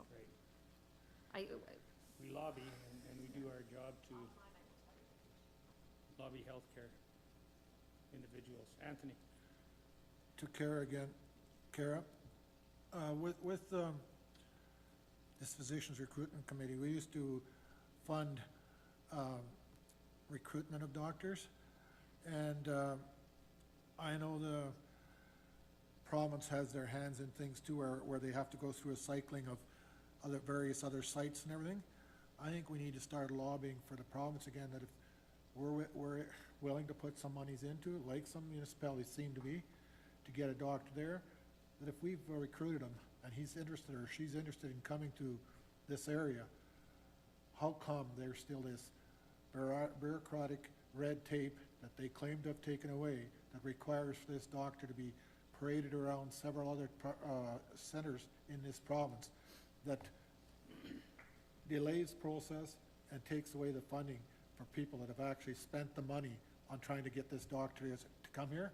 So I think we need to start also writing a letter to them and to whoever the authorities are there, and maybe the Minister of Health, to say that they still have more red tape that they need to remove, so communities can actually get the doctors into their communities that they've put the money into recruiting.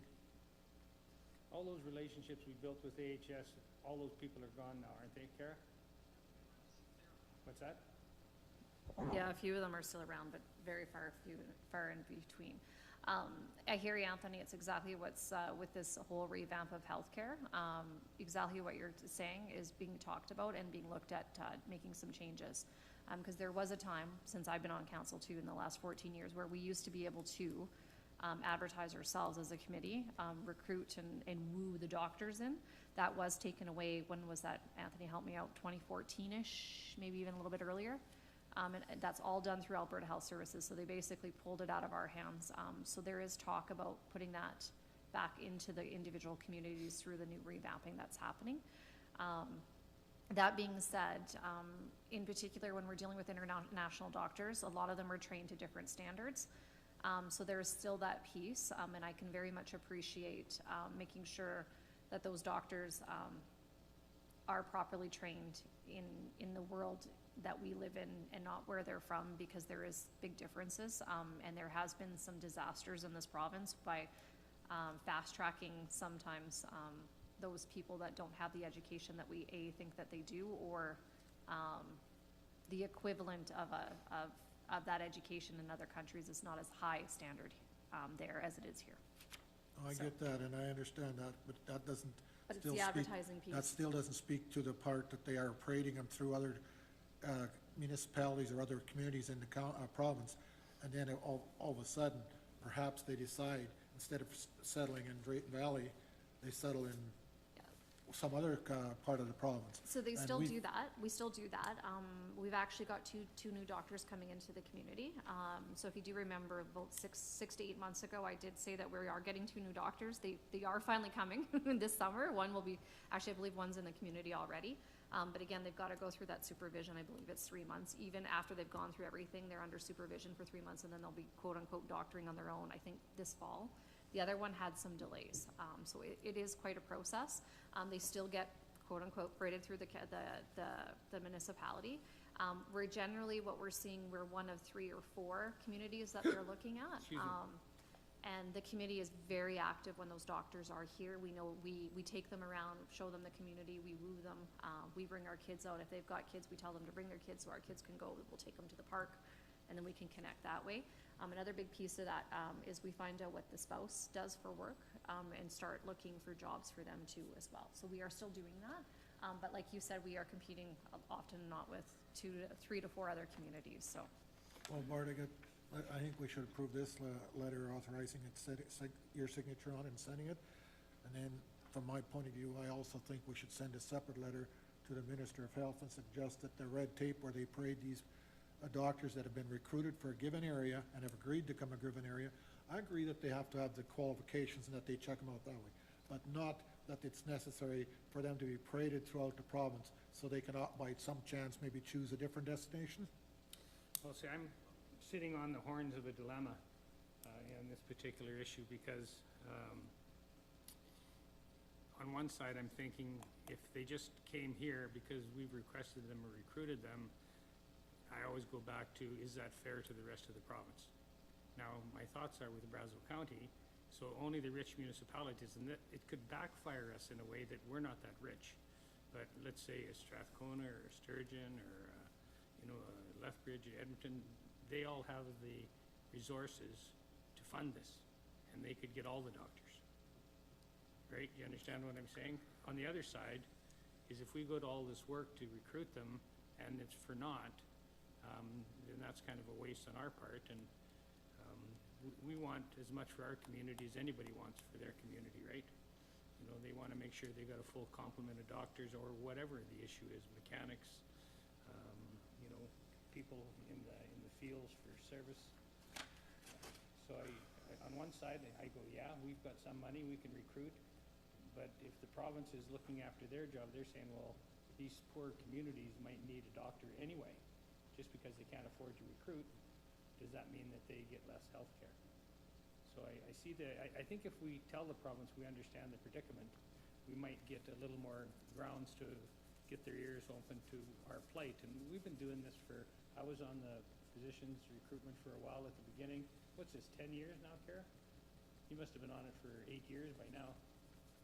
So, like, we're swimming upstream all the time, right? We're always working to try to get doctors. I thought we were cured there. We had a full complement coming, and then 6 quit.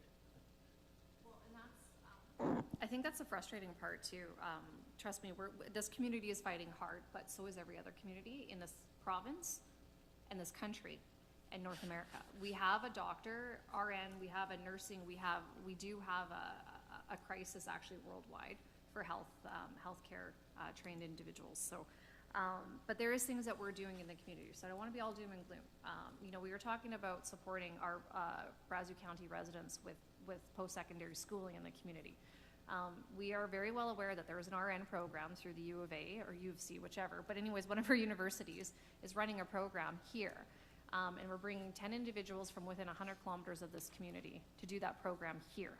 And I'm going to tell you those individuals will stay here or choose rural Alberta, which is a win for us too. But and I believe part of some of their schooling is they have to stay here and do their practicum and all that stuff in this community. So this is where we need to step up as a community. And when we find those people and we know they're doing their schooling here, go and take them out for lunch and brag up our community. And we really need you here. We want you to stay here. We need you. We need your help. Our residents need you. So it is all doom and gloom, but there's little brights, some rays of sunshine in there too. So But are you guys doing that?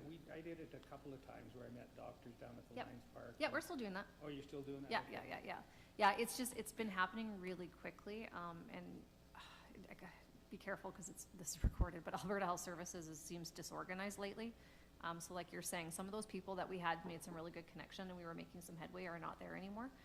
So it's not uncommon for us to get our call, and in 24 hours, we've got to throw something together with the committee because we've got a doctor coming in. And trust me, we're pleading from our end. We need, give us a week's notice. Like, when they're coming. Come on. Like, we need, so that we can properly, showcase the community and have the involvement. So, yeah.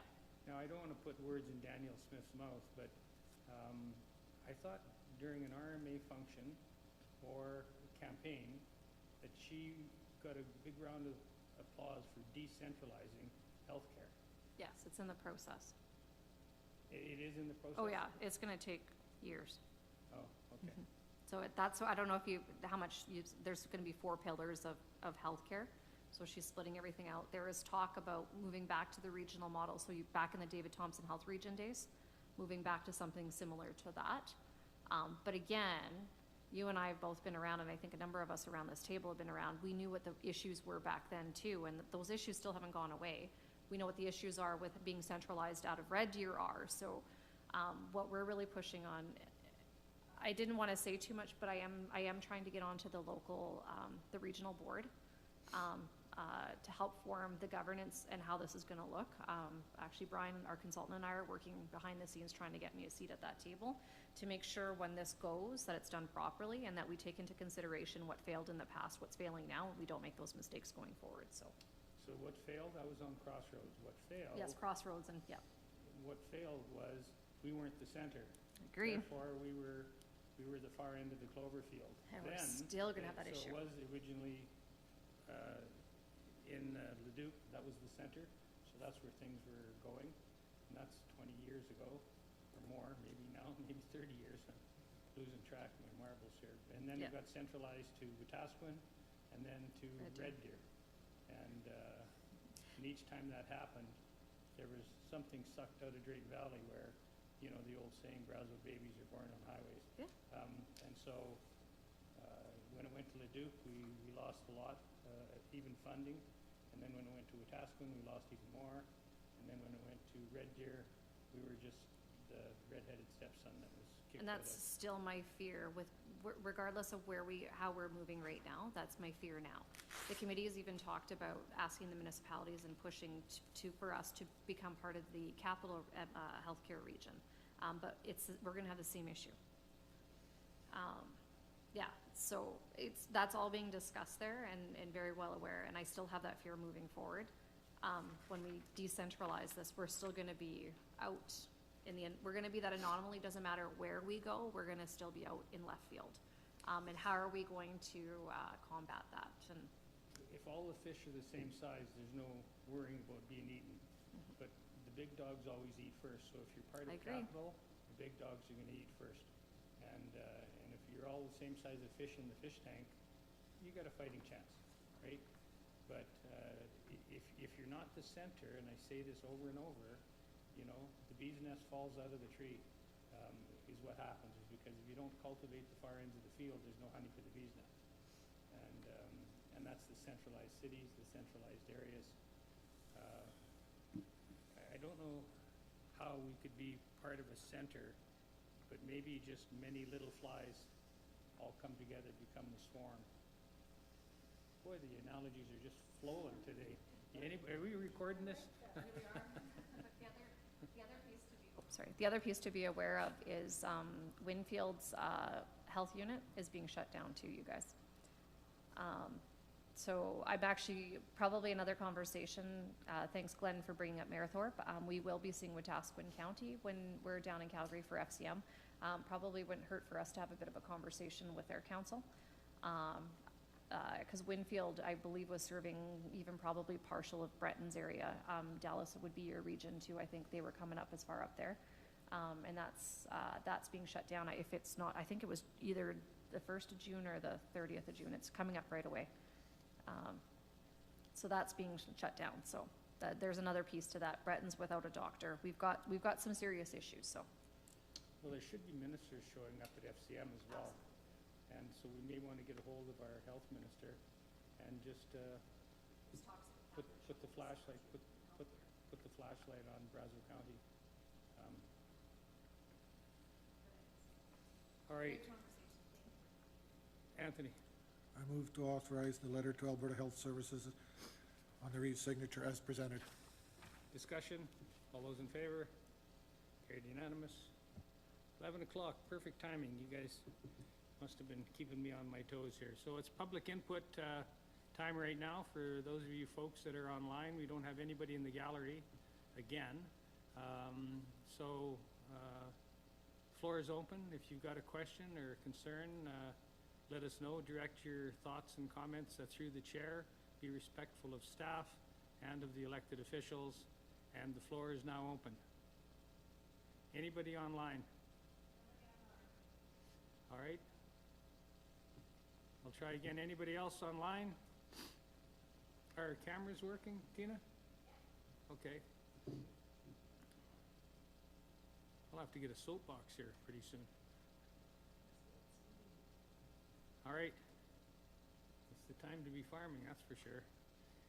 Okay, I'll come out of public hearing then right now. We'll carry on with business. Just asking councilors, I got a letter from Barry Yakimchuk. Did you guys get that one too? Oh, just us? Okay. He just sent us a note saying he supports Opportunity House.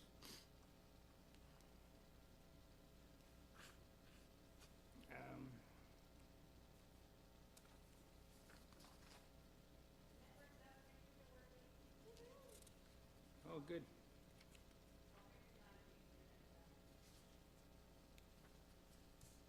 So,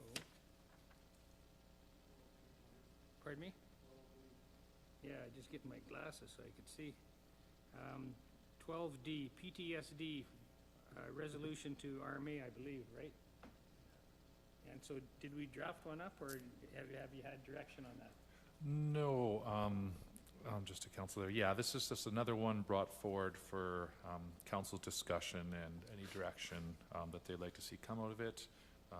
Again, this is the last item related to the joint meeting with the town of Drayton Valley. And just they have put forward in their request to have a PTSD resolution package to RMA, advocating to the government to add post-traumatic stress disorder coverage for community peace officers and future workers' compensation board legislation. Do we have the background of why the province didn't include them? Like, what's their rationale? There's no sense of sending a letter unless we know what the enemy is thinking, if that's how we want to portray this. Is like, what was the rationale of why the province isn't supporting this? I forget exactly what, I know it was discussed in that meeting a little bit as to why they felt it didn't, apply. Because my understanding was RCMP does have this, but the CPOs don't have that. So I'm not sure what they were using as their rationale as a differentiation between the two of them there, whether what they would anticipate during the regular course of business and the differencing between those two positions. But certainly, like I said, we can come back and maybe speak to the RCPOs as well and see if they have any idea as to why the reasonings they wouldn't fall under this. But at this moment, I don't have that answer. Glenn, then Anthony? So in the reply that the town, Sorry, I'm high. What is there, a mouse? And I was just talking about rats today when I came into the, there's a wasp over there. there was a wild goldfish. Go ahead, Glenn. The town had a reply from the government, and they kind of indicated that, thank you, and they would actually consider adding it into future workers' compensation board legislation. So they're considering it. So we were just thinking that was the whole point of it. Maybe if we brought it to RMA, and then we might be able to put this through the net. So it'd be one more extra little push to get it through. And they should be able to access WCB coverage for post-traumatic stress disorder. That's good with the analogy. Put that ball in the glove. Right? Yeah. You're kicking the puck into the net. All right, that's a good So if there's no more analogy. questions, I'll move. Yeah. I move to direct administration to draft a resolution package for RMA advocating to the government of Alberta to add post-traumatic stress disorder, WCB coverage for community peace officers. So the process, Kara, we go through the zone meeting first, and then from the zone, if it passes, then take it to the RMA full convention. Okay.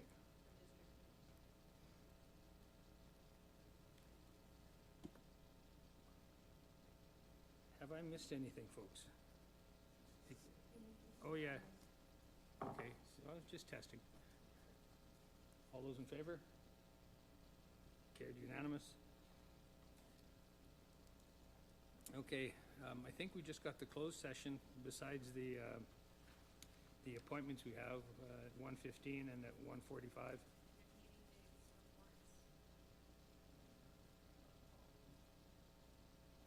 Okay, go ahead, Anthony. I move to receive the council reports as presented. Discussion? All those in favor?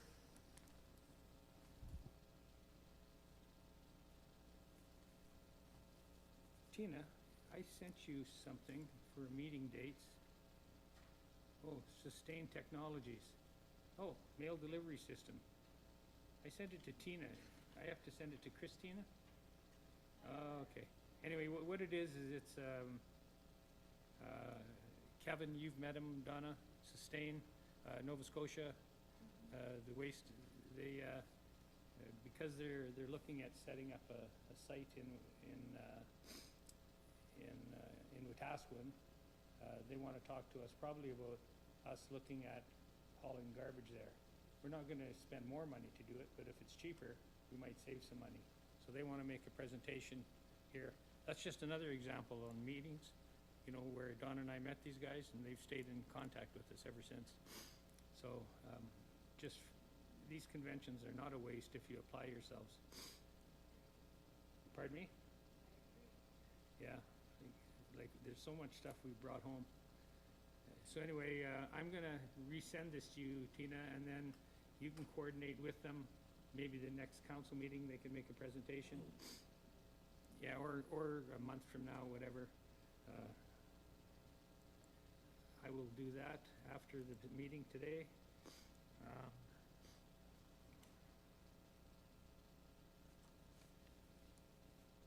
So I guess I gotta add that to the agenda. Okay.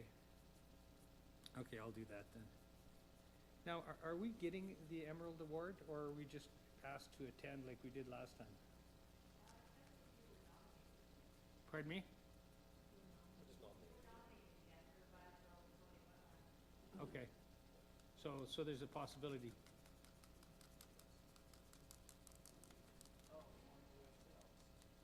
Well, what would be nice is to turn Violet Grove into a algae production company and using the algae for fertilizer for the farmers.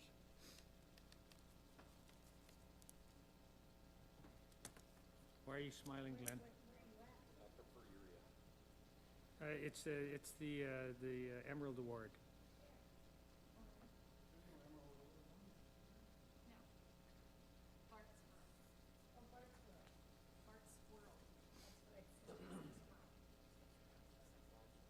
Okay, yes, sorry. I was off in another tangent there, which is unlike me. Yes, that's true. Didn't we add item E, lobbying in Calgary? Did we deal with that already? Well, that's what I meant. Okay, ARPA conference, October, Fairmont, Jasper Park Lodge. I went to one of these once. Is this the one you sent to Sarah?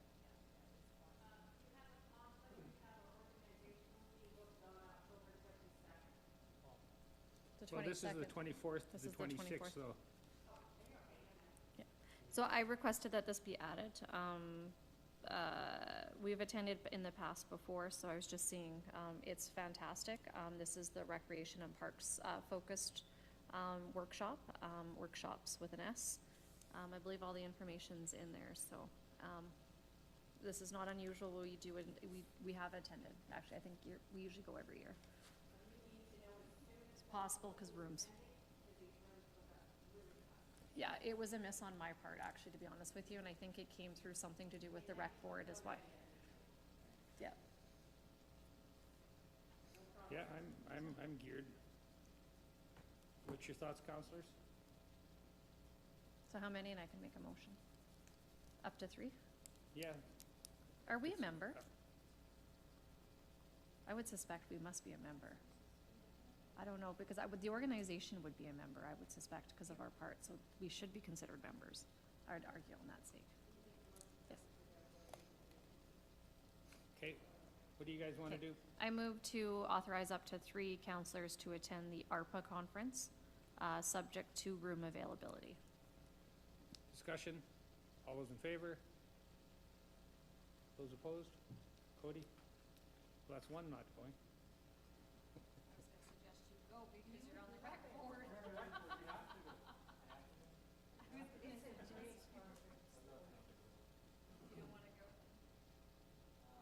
Well, Tina should know, I'm interested. Anybody else interested? Yeah. Cody will go now?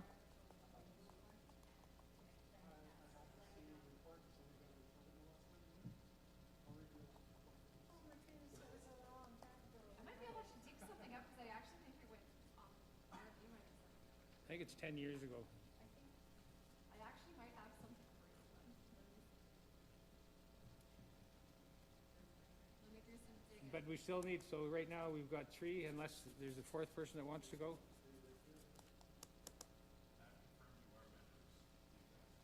Okay.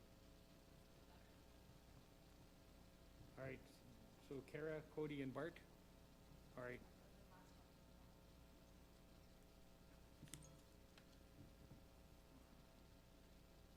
Invitation, Canada Day speeches. I usually do that. I'm loaning the county my roadster again. Go ahead, Kara.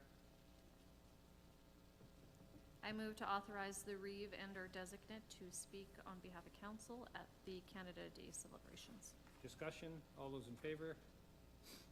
Carried unanimous. National Indigenous Day, June 21st.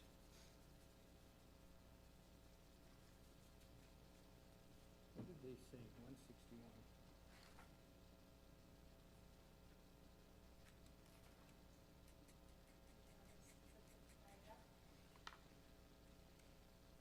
Yeah, we did that last year, didn't we? They've asked me for 2 buffalo heads.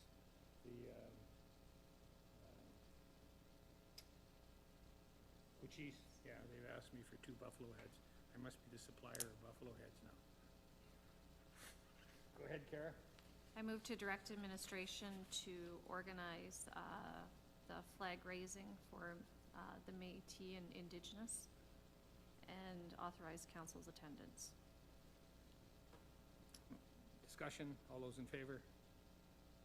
Carried unanimous. Reeve to attend Pragmatic graduation.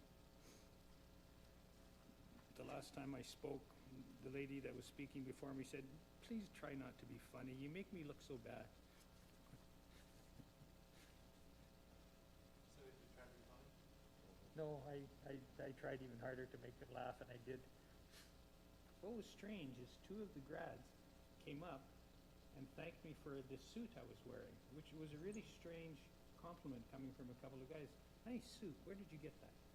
But it was a strange compliment, you know, coming from a youth, thinking that something like that looked good. I was quite shocked, actually. There, that's for fluffing my own pillow. So we need a motion, a motion to invite me to attend the Pragmatic graduation. Donna? Reeve attend Frank Maddox graduation, June 22nd? Reeve or designate, Oh, in case they Reeve get or a conflict. designate? Okay, discussion, all those in favor? Carrie, did you speak at the Alice? All right, you did, thanks.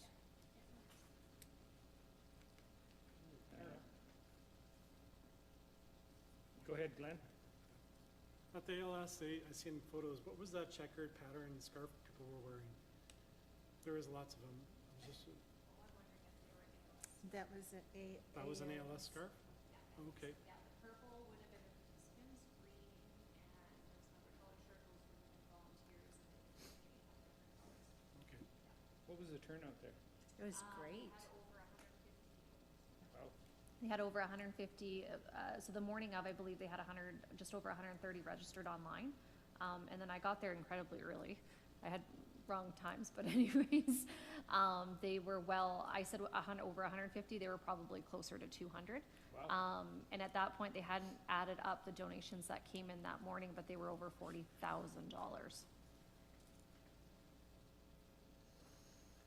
Yeah, there's been a lot of people I know that, Meston family, others. Interesting. All right, so, we've dealt with that. Lobbying Calgary, WEC. Kara, you put this on? Yeah, I don't know what council's or thoughts are, but I know, I didn't attend last year, but there was a presence of Brazeau County for the functions during Stampede with the province. I don't know if there's plans to do that again, but if you guys, if we were gonna do it, we should be organizing right now. Yes. I have offline, and I'll be careful, but I will, RMA is going, so I am willing to share the itinerary and the invites that I get through there with whomever does go. And see if we can double up on some of the stuff. Glenn, I think you went when you first came out of the chute there. And what did you think? When the premier was there, we were at Hal Danchilla's function. Yeah, we went for the transportation ministers. And Great. that was an invite from there. So we haven't got that yet. So I don't know if we could get an invite to that transportation that was kind of made it worthwhile going. Well, My suggestion would, we would team up with our consultant, Brian. He's the one that I think that got us the invites last time. And I just have spoken this is the only reason it's on here, high level, I got flagged with me through Brian on a whole different matter. But he would be able to get the invites. That's what I would Yeah. suggest, is we coordinate with him. Yeah, I thought it was quite valuable. And then, you know, we met ministers where the premier was speaking outside at the park. We met a number of different ministers there, like about 8 of them, and had a chance to throw in our 2 bits worth. So that's where we use our little credit card brochures to hand out. So I would suggest 3 people be authorized to attend. I'll move that then. Glenn? I move to authorize 3 and 2 councillors to attend the Stampede this year. And it looks like it's on Sunday, July the 7th is the day we'd want to go, and then stay overnight. Well, yeah, getting a room, it's still feasible, but. Yeah, Can we let Tina line that up? I looked online, I already looked online, the rooms are going for $700 to $1,000 a night. So, I mean, if Airbnb is an option, I don't know what council limits on these are. It's ridiculous how they gouge you on that particular day, but it's, So let me, Tina, I know RMA sending contingent down. I will see them tomorrow. I will specifically ask about what, I believe we were looking at Airbnb due to the cost of rooms. And maybe I can share that information with you guys. And actually, the other thing is I'm thinking is if we can rent a house or something, we can maybe look at splitting costs and making it cheaper that way and making it more feasible. So I don't know if that's an option within our policies or even with RMA, but I'm spitballing out there and thinking out loud, but we can figure something out. I know we've had problems with Airbnbs in the past. I know you're looking at me because it was FCM and the nightmare that caused.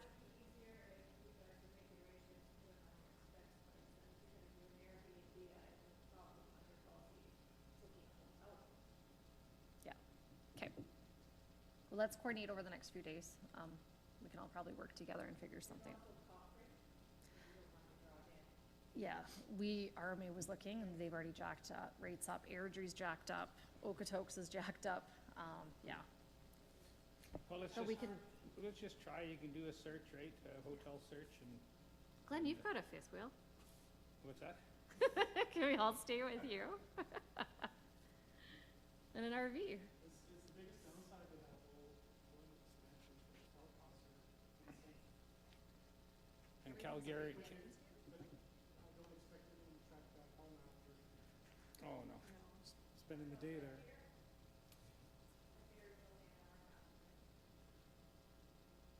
Yeah, if we have to step out of the city, there's all of those communities that are within an hour driving, right?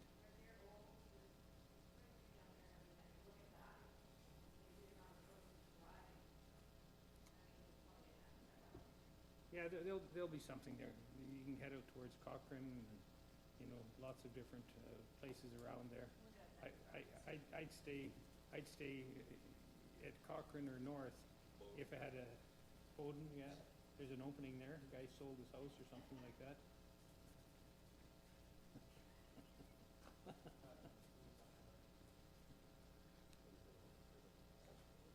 All right.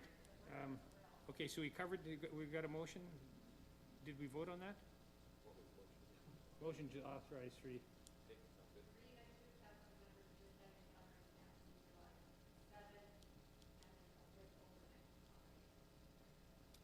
You said 3 and 2 councillor members? I didn't mean 5. Oh, sorry. Yeah. Well, you might get away with it, Reverend, turn off our meeting, so Okay. Great. All right, so Glenn, you're still a go? Yeah, I'll go. Okay.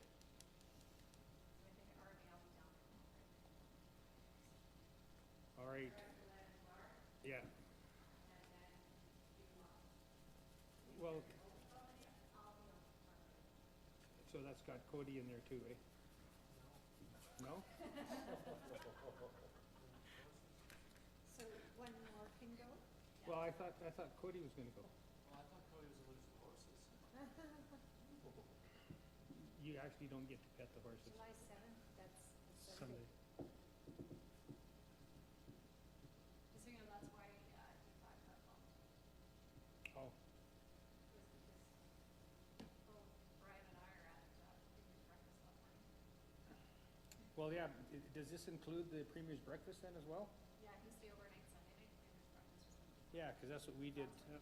Right, it's in an open park, or at least was last year. Yeah, and Brian will get, he also invited to, there's a couple things on Sunday, that will coordinate, and we'll get some breakfast. Okay. Sunday. Now, just a minute here. Okay, just so I know the itinerary. Sunday is the Premier's prayer breakfast? Monday. Oh, Monday is. So we want to be downtown Calgary. We don't want to be driving back from No. Red Deer to Calgary. Yeah, try to find a hotel downtown if you can. Me and Bart will share a room. If we've done it before, we'll do it again. Yeah, we have, actually. Better see if this motion carries first. Let the rumors begin.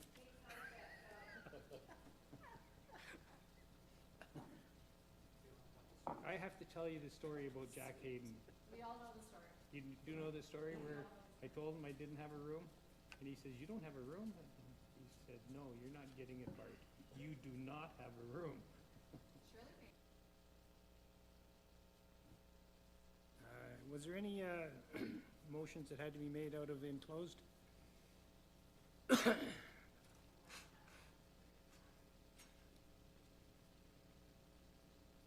Dallas? There were 2 motions coming out of enclosed, and the one was to just receive for information the Fire College. Was that the one? Okay, so I just moved to receive for information that was provided for the Fire College in Lodgepole. Discussion? All those in favor? Okay, carried unanimous. Was there anything else, Kara? I move the CAO, personnel CAO contract for information with details coming to the next council meeting. Discussion? All those in favor? Carried unanimous. Great. All right, so are you two folks ready? Start? Ready? You're like Helen ready? Helen Reddy was a singer that started the women's movement. I'm so ready, I'm Helen Reddy. Good. My jokes will get better. Okay. But not, Will they? We just have to wait a little while? but not much. Okay, But- all but right. not much. Okay. All right. I'll try not to take up too much of your time here today. I'm just gonna, there's an awful lot of facts and figures in this report. And if anybody has any questions, you can go ahead and just ask as we go through there, but I'll try and skip through some of that stuff. So I'll just touch base here. Well, first of all, thank you for having me. I'm just going to review the 3 priorities and look at the fiscal year end and for 2023, 2024. And the new priorities are going to be the same with just based off of the information we've received from people like yourselves, as well as town halls, community input. So the first one there that was our priority was crime reduction, specifically property crime, as I've talked about numerous times, and I'll give a specific example at the very end, but our prolific offenders are causing a significant amount of our crime in the area, so we concentrate on them. We did 251 prolific offender checks. That was a little bit lower than I had hoped and the goal that I had set. But throughout this year, we had a number of prolific offenders that were in custody. So as a result, there weren't as many of them to be checking on. But like I said, I'll get to an example at the end where you'll see that just even one prolific offender has a profound effect on crime in our area. The other one was hotspot checks. So that's those roving patrols in marked police cars out in the rural area. We did over 17,000 of those. That's just going to be roving through the different communities and the rural areas. So that was above the goal that was set. The second priority was going to be community engagement, like meetings like these. I completed 24 of those last fiscal year, and also completed 5 town halls. There will be town halls that will be coming up throughout this year as well. That's a good way for myself to get out there into the community and then have people, express their views and opinions. And if there's anything specific I can answer, that's a good way of doing it. I've had anywhere from 4 people show up to 100 people show up at these things, so you never know, but at least gives the public the opportunity to come and interact with the police. And then the third priority was traffic. We were concentrating on impaired drivers. We did, during the last year, check stops, we did 125, and proactive violator contacts, that would be with our general duty members, not including the traffic members that are out in the area. We did 735 of those.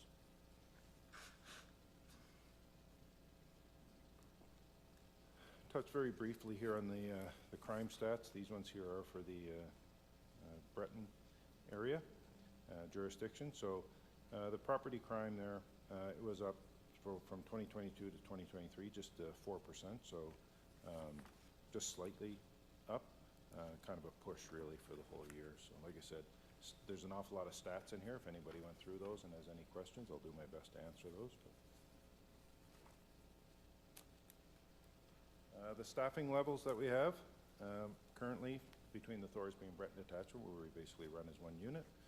We're going to be short 1 constable starting next week. She's transferring out to Fort McMurray. So I'm just working on with staffing there in order to backfill that, and hope to have that done in the next couple of months. We had a sergeant position that was added down to the Breton Detachment. The corporal in Thorsby, Corporal Gillies, is now Sergeant Gillies. He was a successful candidate to win that position, but that does free up a corporal position in the Thorsby Detachment, so I'm working on filling that as well, and hopefully that'll probably be 3 or 4 months out before that one gets filled. And then the public servant side, we are full at this point in time.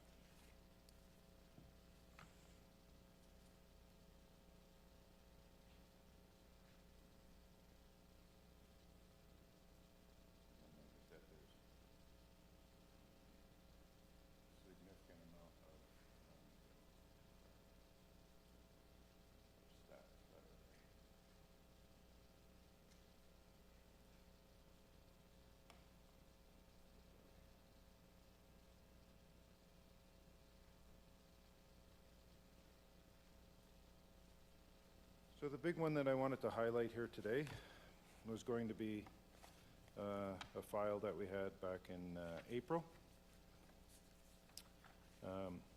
So one of our prolific offenders was causing a significant amount of, committing a significant amount of crime. We had been made aware of this. We started to get our CAD crew team involved in order to do some surveillance and stuff.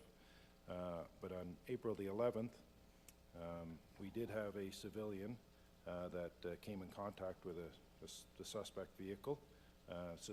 Suspected that this person was involved in a break and enter.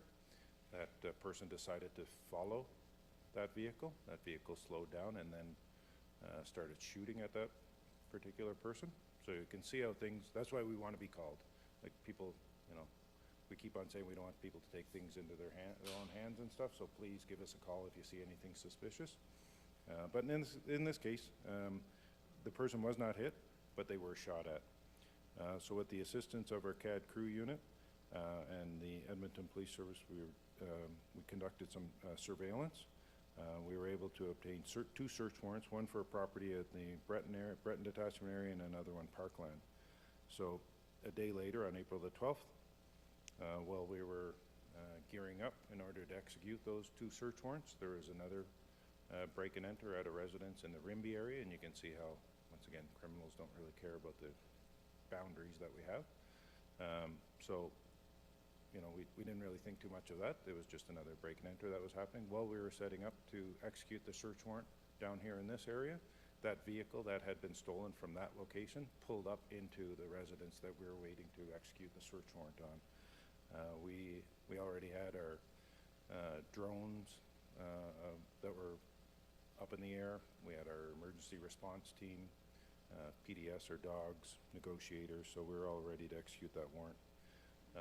Once we made entry to that property, one of the two males that were on that property decided to try and run. They rammed a number of our police vehicles in the process. He was successfully taken into custody. The other male tried to run on foot. He ran into the woods, only came across a sniper that was there, so he was able to be taken down there as well. And then there was two other females that were on the property. That would be our emergency response team, so we had snipers that were deployed out in the area.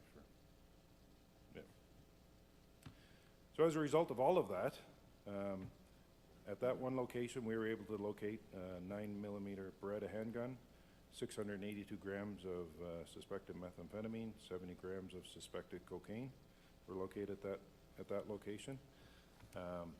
Also, we had all the items that were stolen from the Rimbey location were found there.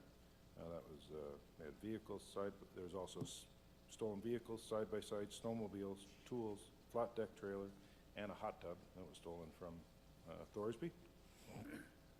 In total, there was approximately $120,000 worth of stolen property that was recovered just at that one location. And that was in Breton? That's just down by Alder Flats. Alder Flats. Yep, just north of Alder Flats. Busy boys. Yeah, now that was just one location. The same day, we were executing a search warrant at a second location, all linked to this, the crime group.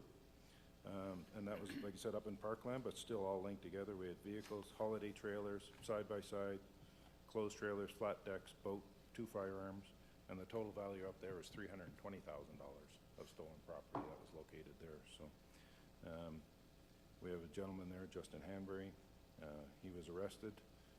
He's now facing 64 offenses, break and enter, possession of stolen property, it just goes on and on, drugs.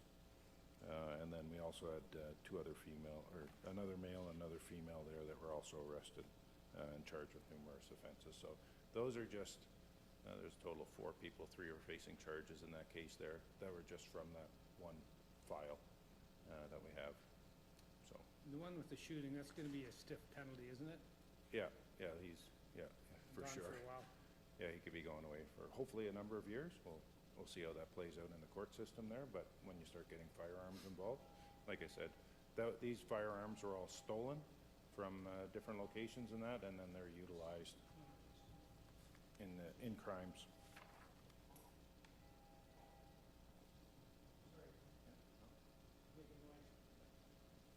So there's just a couple of pictures there of a couple of trailers that were stolen from the local area here and found at one of those 2 locations. So that was just something I just wanted to touch on, but you can see how, you know, just a couple of prolific offenders can cause a significant number of files and responsible for a significant amount of crime that happens in the area. So it was good to get the 2 males there, and now held in custody. There's a judicial interim release hearing held, and they've both been remanded. So the hope is that they'll be in custody for a significant period of time.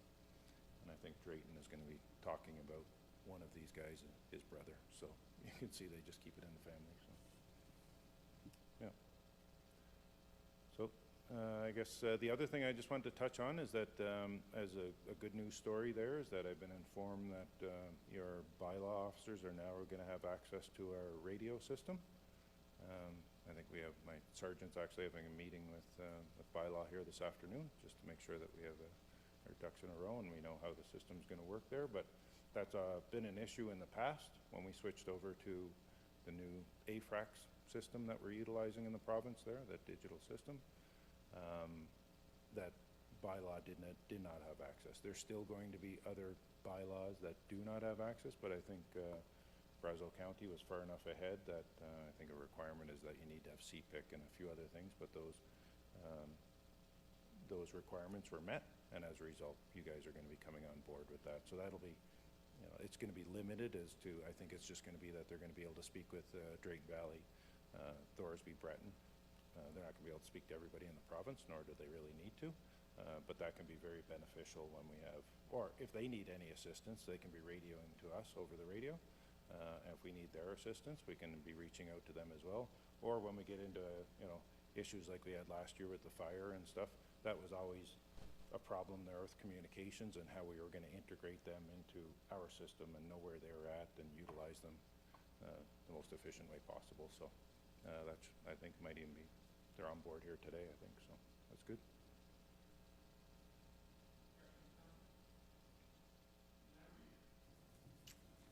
Thank you for the presentation. So yeah, that Jade Hanbury, when I looked online, he killed somebody. He ran somebody over in Edmonton, right? And He did. And the other one, Jeff Cott, he's over 40 years old, but see, he's been doing this for a long time. So this is a County of Wetaskiwin issue. They're aware of this going on in Elder Flats, or Oh, for did they sure. get the same presentation? Yeah, for sure. I give the information there, and I look at it as a Thorsby, Breton. The fact that the location where they were storing their property happened to be in Wetaskiwin County. I mean, you can see that we had stuff stolen from all over. It was Brazeau County, it was Wetaskiwin County, it was Parkland County, Leduc County. That just happened to be where they were storing it. That's why some of those items that were up in Parkland County were from down here. Are they using the same properties over and over to store this stuff, or are they moving? How are they moving around then? Yeah, in some cases there, I'm going to say I don't think we've been on to executed a search warrant at that property, as far as Okay. I'm aware of. I could be wrong. If it wasn't any time recently. In some cases, some of them are using the same properties again and again, and we've gone back to the same properties to find more stolen property. But we need to have the evidence in order to get back on there. Just because we find it one time, it doesn't mean we can go back the next week or anything. So, but investigations continuously lead us to certain properties in the area for sure. But this was a new one. Is there something a municipality can do to help solve this issue? Well, I think the big thing there is going to be continuing to, you know, and it's a push there from everybody that, you know, we need to continue to push for, I think it's prosecutors, judges, those type of things on that end when you're having these meetings at the provincial level. Sometimes, you know, some of these cases they'll be dropped for a couple of reasons. One is there's no likelihood of conviction, or little likelihood of conviction, so the Crown, there's not much we can do on that part of it. But whether it's in the best interest of the public's interest to continue, they'll utilize that as well. And if you have limited time in court, because you have limited resources for the judges and the Crowns, then there's only so much that they can do on that end. So I think in order to hold these people accountable, we need to make sure that these charges, and there's valid charges that we're bringing before the courts that are just being withdrawn because they just don't have time in the courts to proceed with them.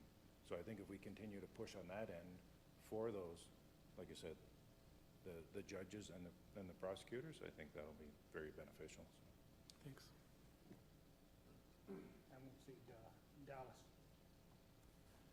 Yeah, just wondering, what is required from you to obtain a search warrant? Is that something you can do locally? Is that something that happens quickly? when you need those resources? Yeah, so to obtain a search warrant there, we can either go before a judge or we can go before a justice of the peace. So we do have access to obtain a search warrant 24 hours a day, 7 days a week. In certain circumstances, we may have to go before a judge. That would be required in, a sitting judge, but we can always have access to one in Edmonton if we need it during the day. But if there's something that's time dependent there, like for instance, if we had somebody who was like impaired causing death, we need to get blood, those things there, like there's time limits on all of those. We can obtain warrants over the phone and get the paperwork that we need to right away, so. Okay, good. Yep. Thank you. So this is kind of the, but how's our relationship with you? I'm serious. I think it's excellent. Okay, okay. What do you think? No.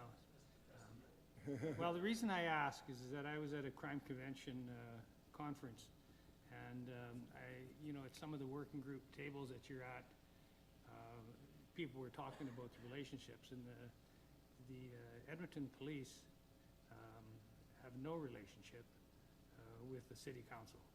Like, that's how bad it is, and that's in the hard areas too, where all the homeless are, a lot of the crimes are being. And they said they kind of are left alone. They're like, the city council doesn't do anything out of the ordinary to help them out. So that's why I asked the question about excellent. And I talked about fluffing your pillow. That we've got a good relationship. Yeah. And they couldn't believe it. We have meetings all the time, and there's town hall meetings, and there's all the things you talked about for a long time now. I just thought that's normal. But I guess it's not. And it was evidence with them, Calgary Police too.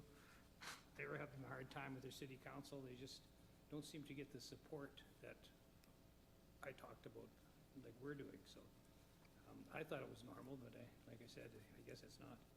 And maybe that's the case. I'm not sure how those, when you start talking about Edmonton or Calgary and you start talking to those big cities, they're going to be running in, they have their police commissions as opposed to council, so I'm not sure if the chief or, if, I can only speculate there, but they might be, just the way that their system is set up is that they might not have that open dialogue that we would have in a system like, in a case like this, because they're just so large, so they're kind of removed from their mayor and council, because they would report through a police commission.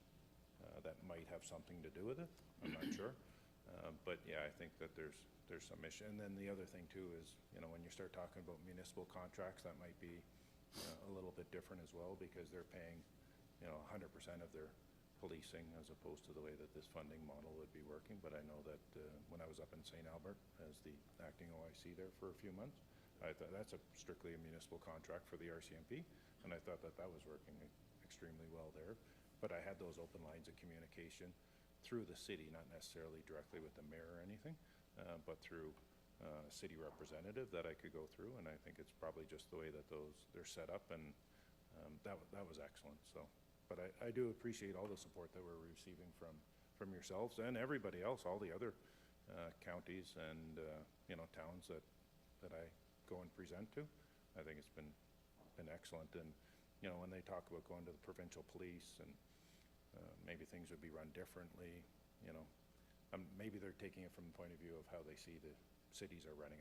I'm not sure, but I think a lot of this might be some misinformation that we are, the RCMP are the feds and we're not the provincial police, but the RCMP are the provincial police of jurisdiction here in Alberta. You just happen to contract it out to us.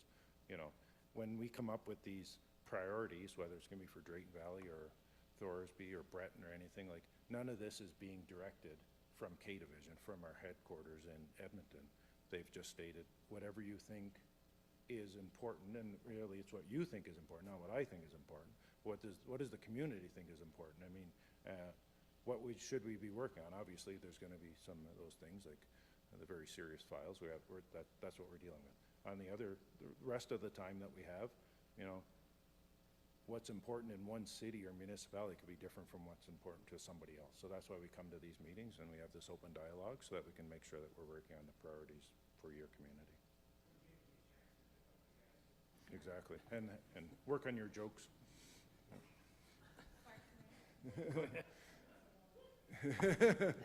And building on what you're saying, I happen to sit on the police interim board too. That's been the interim board now for 5 years, I believe.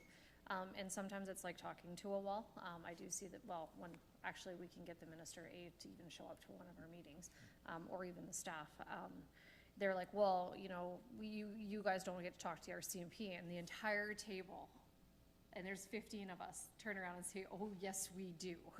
So wherever that rumor started, that there's not that connection, it's interesting that you said, you see it in the cities for sure, but on the rural areas, the RCMP work amazingly well with our local communities.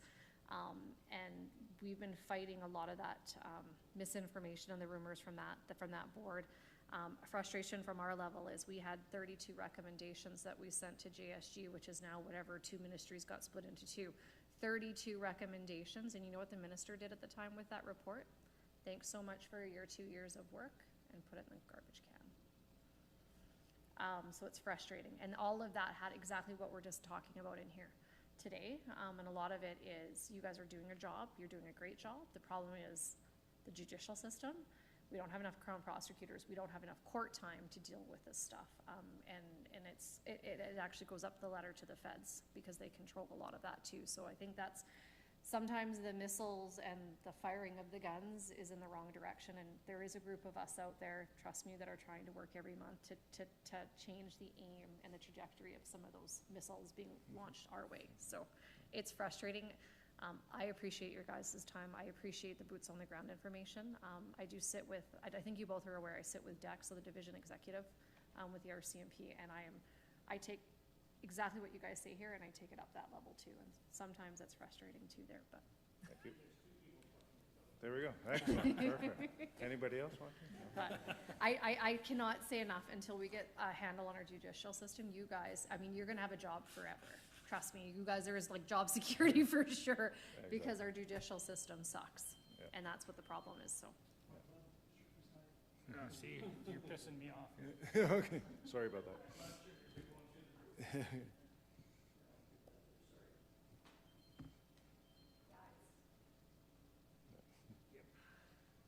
That's frustrating, yeah, for I don't sure. know how you guys get up every day, like, and do your job, because it would be so frustrating. You take 10 steps forward and 30 back. Like, it's just.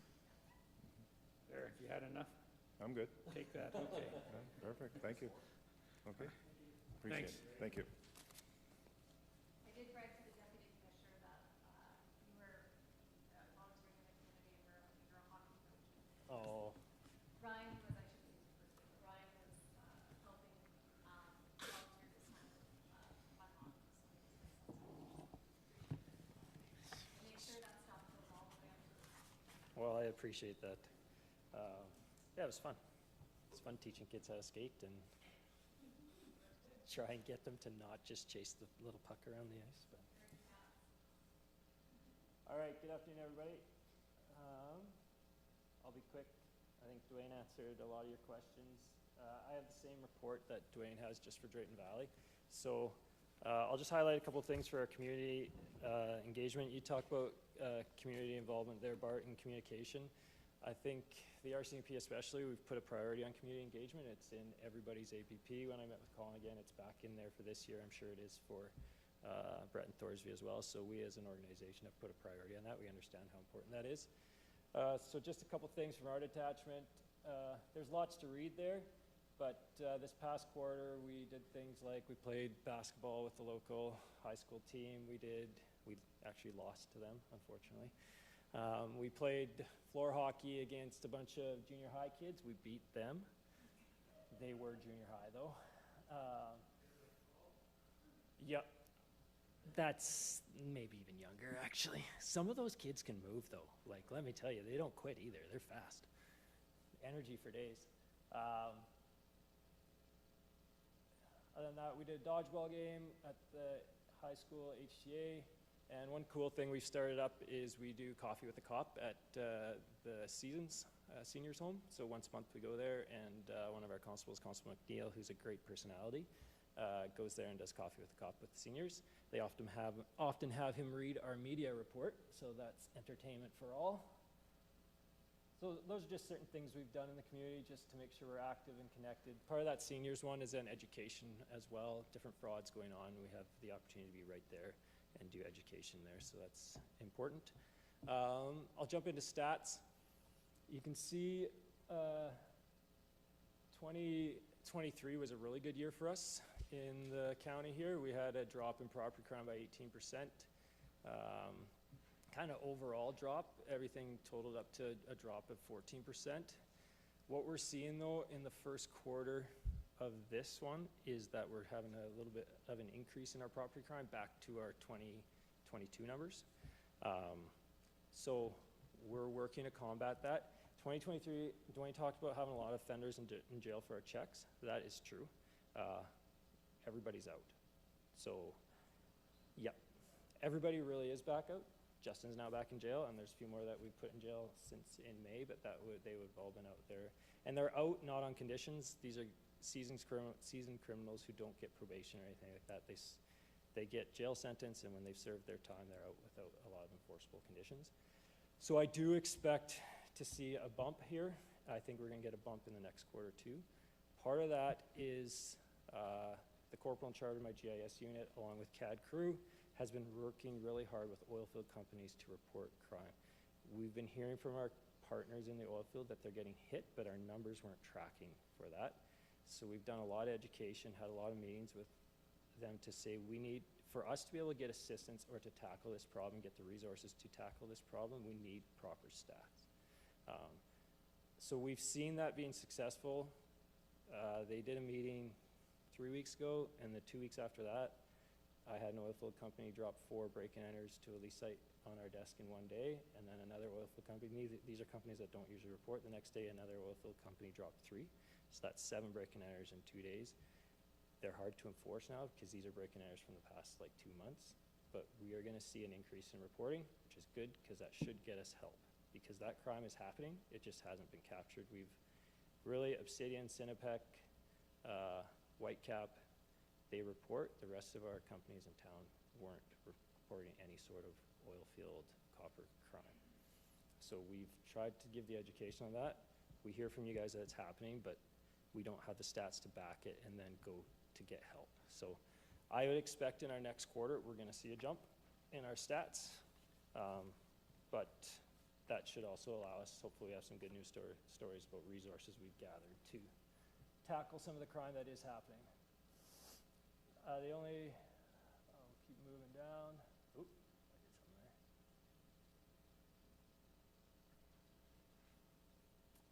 So yeah, really our stats, I mean, like I said, 2023 was a down year.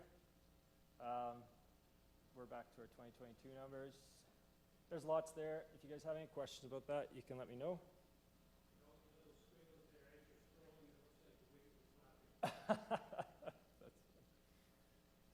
The last thing I'll talk about is our annual policing priorities. I met with Lee and Colin.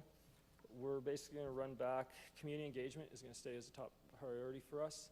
We're going to do crime reduction as well, specifically property crime, and we're going to focus on that in 2 areas. We're going to do focus on proactive initiatives, types of vehicle trackers, hidden cameras, that type of stuff on our prolific offenders, as well as our monitoring our curfew checks. So that's kind of a 2-part. And then we're going to focus, we've started to see we see this more in the municipality, but it is still in the county.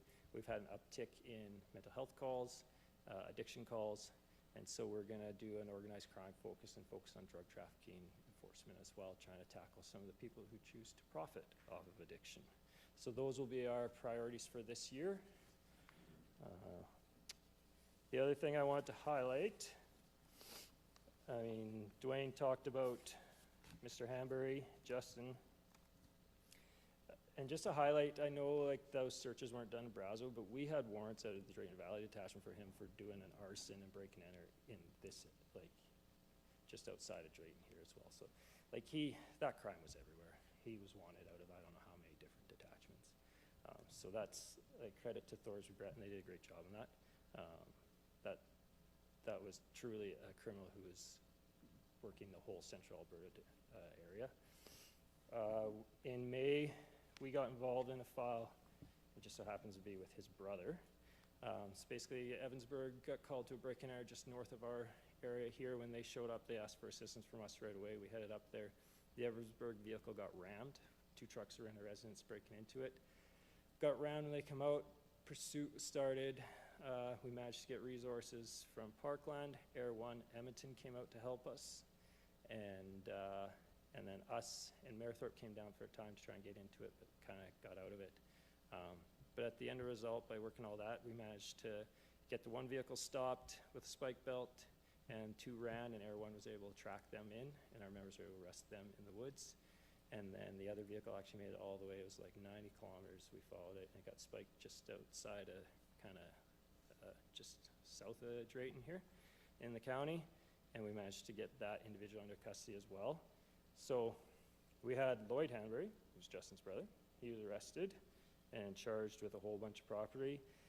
We had Colin Rumsey, who I've personally arrested Colin many times, and we've done search warrants here where he is around chop shops in town here.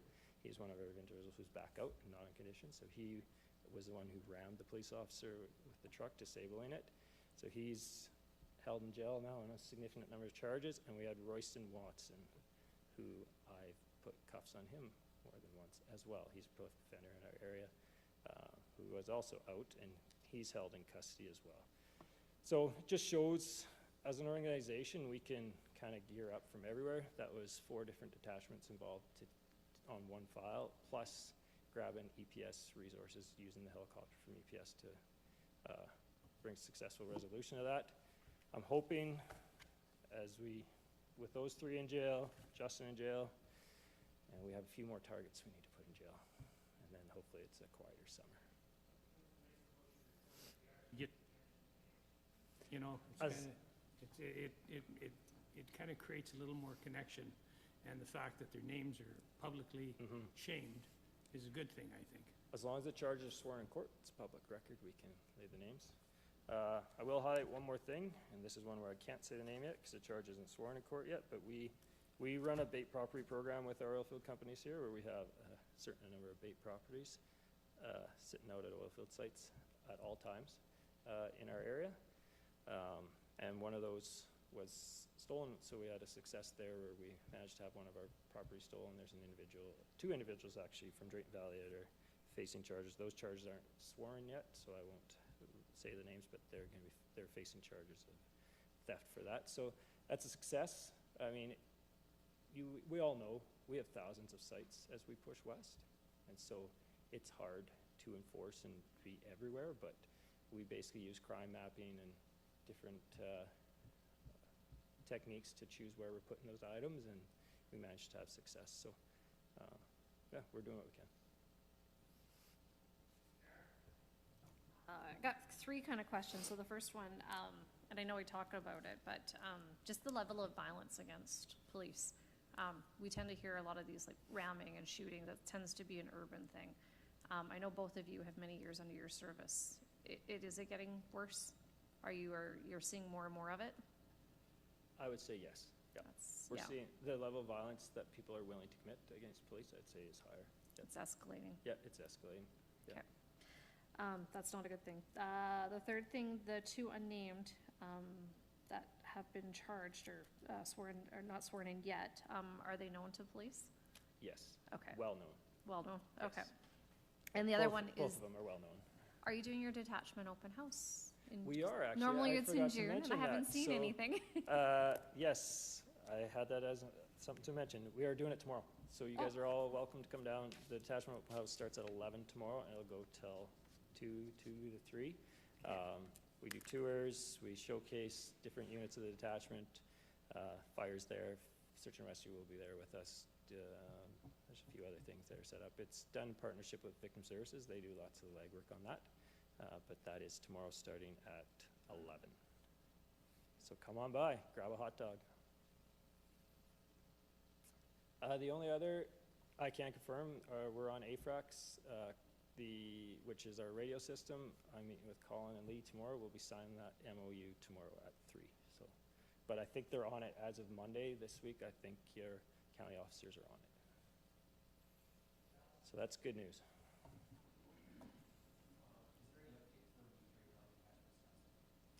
That position has been advertised. It closes tomorrow at midnight. Okay. So we will know. So I still have time to apply. You do, yeah. Get it in there. Okay, thanks. I'll answer that like Leon Draisaitl answers contract extensions.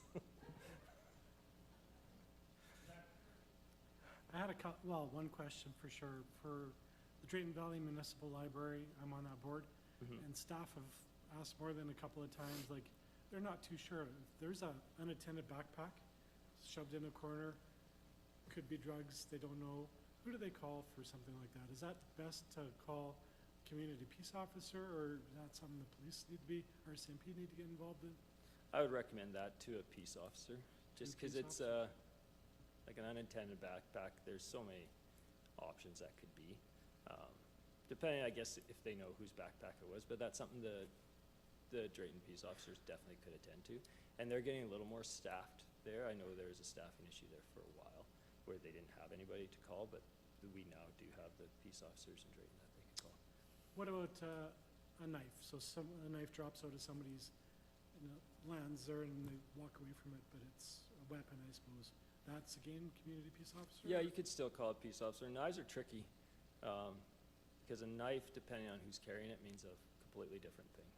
I mean, there's lots Yeah, of probably people even on this council that would carry a knife. I mean, my father's a farmer. He doesn't go anywhere without a knife. But and what about somebody who's delirious? That would be RCMP, or? that would be us. If there's somebody that is causing problems and they feel like they're having some sort of schizophrenia episode or maybe on drugs, that's us. That's called us, yeah.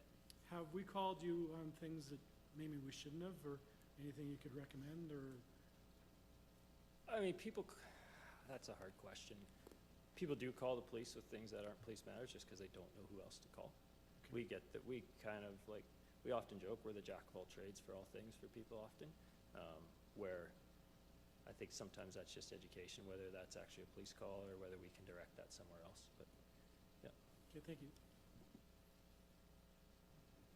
Yeah, when you talk about people who are incapacitated or whatever, I've had situations where, just like here, my sugars go really high, and then I'm like I'm drunk. And obviously it hasn't happened where I'm driving or anything like that, and I'm always check before I get in a car, but I should really have a chain saying that I'm Yeah. diabetic, and anyway, that's my confession for today.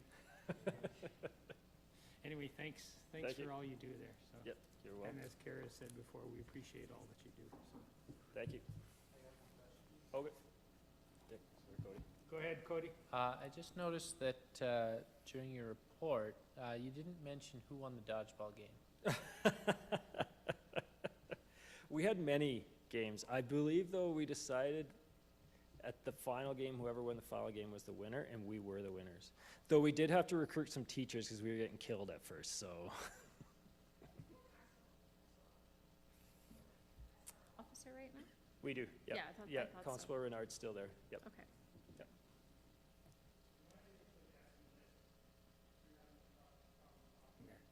I don't know. Awesome. And communities are talking about putting SROs, officers, back in the school, and I kind of just chuckled, because there was a time when we didn't have them, Yep. and then we put them back in, and we've seen the difference, and now it's funny that it's coming full circle. Some of these major cities are doing the same thing again. It's so important to Yeah, have it that. is. Yeah. Constable Renard does a really good job in there, and it's a really important role. Yeah. Yes. They are, eh? Yeah. Yes, you are? The SRO, he's Yeah. in all Wild Rose schools. But So- like right from junior high? Elementary school. Elementary. He'll go to the, Oh, even Mhm. elementary, Yeah, okay. so he's right elementary up to high school, and then including outreach as well. Because that was another thing at the ACCP convention. They said they need to start putting SCRO officers in Grade one. junior high.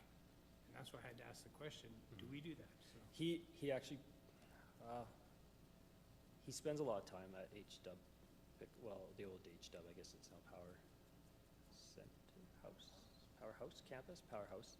he spends a lot of time there, probably as much time there as, or more than the high school. That's a tough year, those are tough years, junior high. I have those kids. But that's, you just, I know you said it funny, but that's, it's not about scaring. There's proof it's about the positive interactions the younger kids are and the more positive interactions they have with law enforcement, the more likely that they're not to commit later on.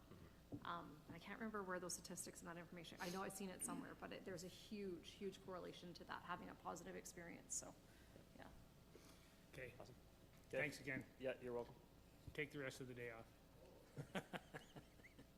You guys wish, you got too many criminals out there, that judicial system that holds their hand. Thank you.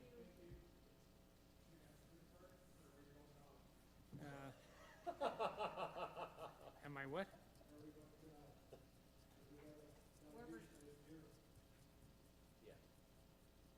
Who's our delegation now? Maybe they're in the lobby waiting. Yeah, you could be, take a look out there. 5-minute break? Sure. All those in favor? Nobody here? Anthony bought a new shirt and a new pair of pants, do you see that? Yeah.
possible, we from Warburg Seed Cleaning here, and they're going to give us a presentation and teach us a thing or two.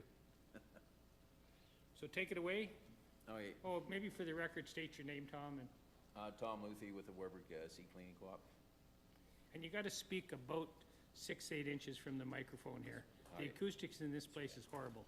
Okay, how's that? Okay, so I have a bit of a video here that can it'll just play while I'm talking here, if that's okay. It kind of gives you an idea of what some of the things that are going on at the plant. So just kind of giving you guys an update over some of the improvements we've done over the last few years. We've added a 90-foot truck scale. We've added overhead clean seed bins, which you can see in the video there. They're on the north side of our seed plant. We've added a new color sorter. So about 10 or 12 years ago, the county helped us out with our original sorter. We've since then, last couple of years, upgraded it because there's been new technology. We've added a new office as we were running out of room in the plant. You can see the trailer office in behind UFA there. We've completely overhauled our dust collection system last year, which has made a huge difference in the air quality in the plant. We've added an air sweep system for our dust bin to get the dust out of our bins. We've added electronic bagger. And in our bin yard, where you can see all the hopper bins there, we've added 4 bins that belong to Nutrient Ag Solutions. And so we distribute their seed for them. Some of the other changes that we've done is our last December there, we changed our fusarium policy because there was a lot of fusarium in the area. So we've had to adjust our fusarium policy. We've added a new board member in November. And I'm currently on the provincial board. I got voted in December, so I'm the president of our Managers Association. So over the last few years, we have averaged over 600,000 bushels per year. This year we'll average over 500,000. We sell some feed, so we sell rolled product like wheat, barley, oats, peas, and that's been on a steady increase. We have customers coming to us from all over the place, from Yukon, from BC, Peace Country, down to Airdrie, east to Riley, and all over the place. That's kind of some of the things we do. Anybody have any questions? No? I'll just point out, like that, what were you just flying over there, that's our little feed mill, and that was something we did 6 years ago or so. We had a rolling mill in the plant that we would try to do value added to some of the screenings and stuff. And we decided to make it a standalone thing, so we scrounged up some old equipment out of a dairy barn that was shut down. And what started out as, you know, just trying a little bit of value added, we're moving on average about 1,400 ton. 1,400. I have to do a little bit of math. I think it's like 30 B trains a year through that feed mill. It's got to the point where we don't use barley screenings anymore. Tom buys barley and sells the screenings to that McCarroll at Thorsby because he can get better money for the screenings and use good barley. He has to buy peas because we don't clean enough peas to get enough screen peas. So that the feed mill has really been a kind of a, started out as a little bit of a side hustle, and it brings a lot of business in. And a lot of people out in this area, people with a few pigs or a few chickens, come for feed to our little feed mill. It's not CFIA, we just roll and bag grain. We don't do any additives or anything. Like we don't do any,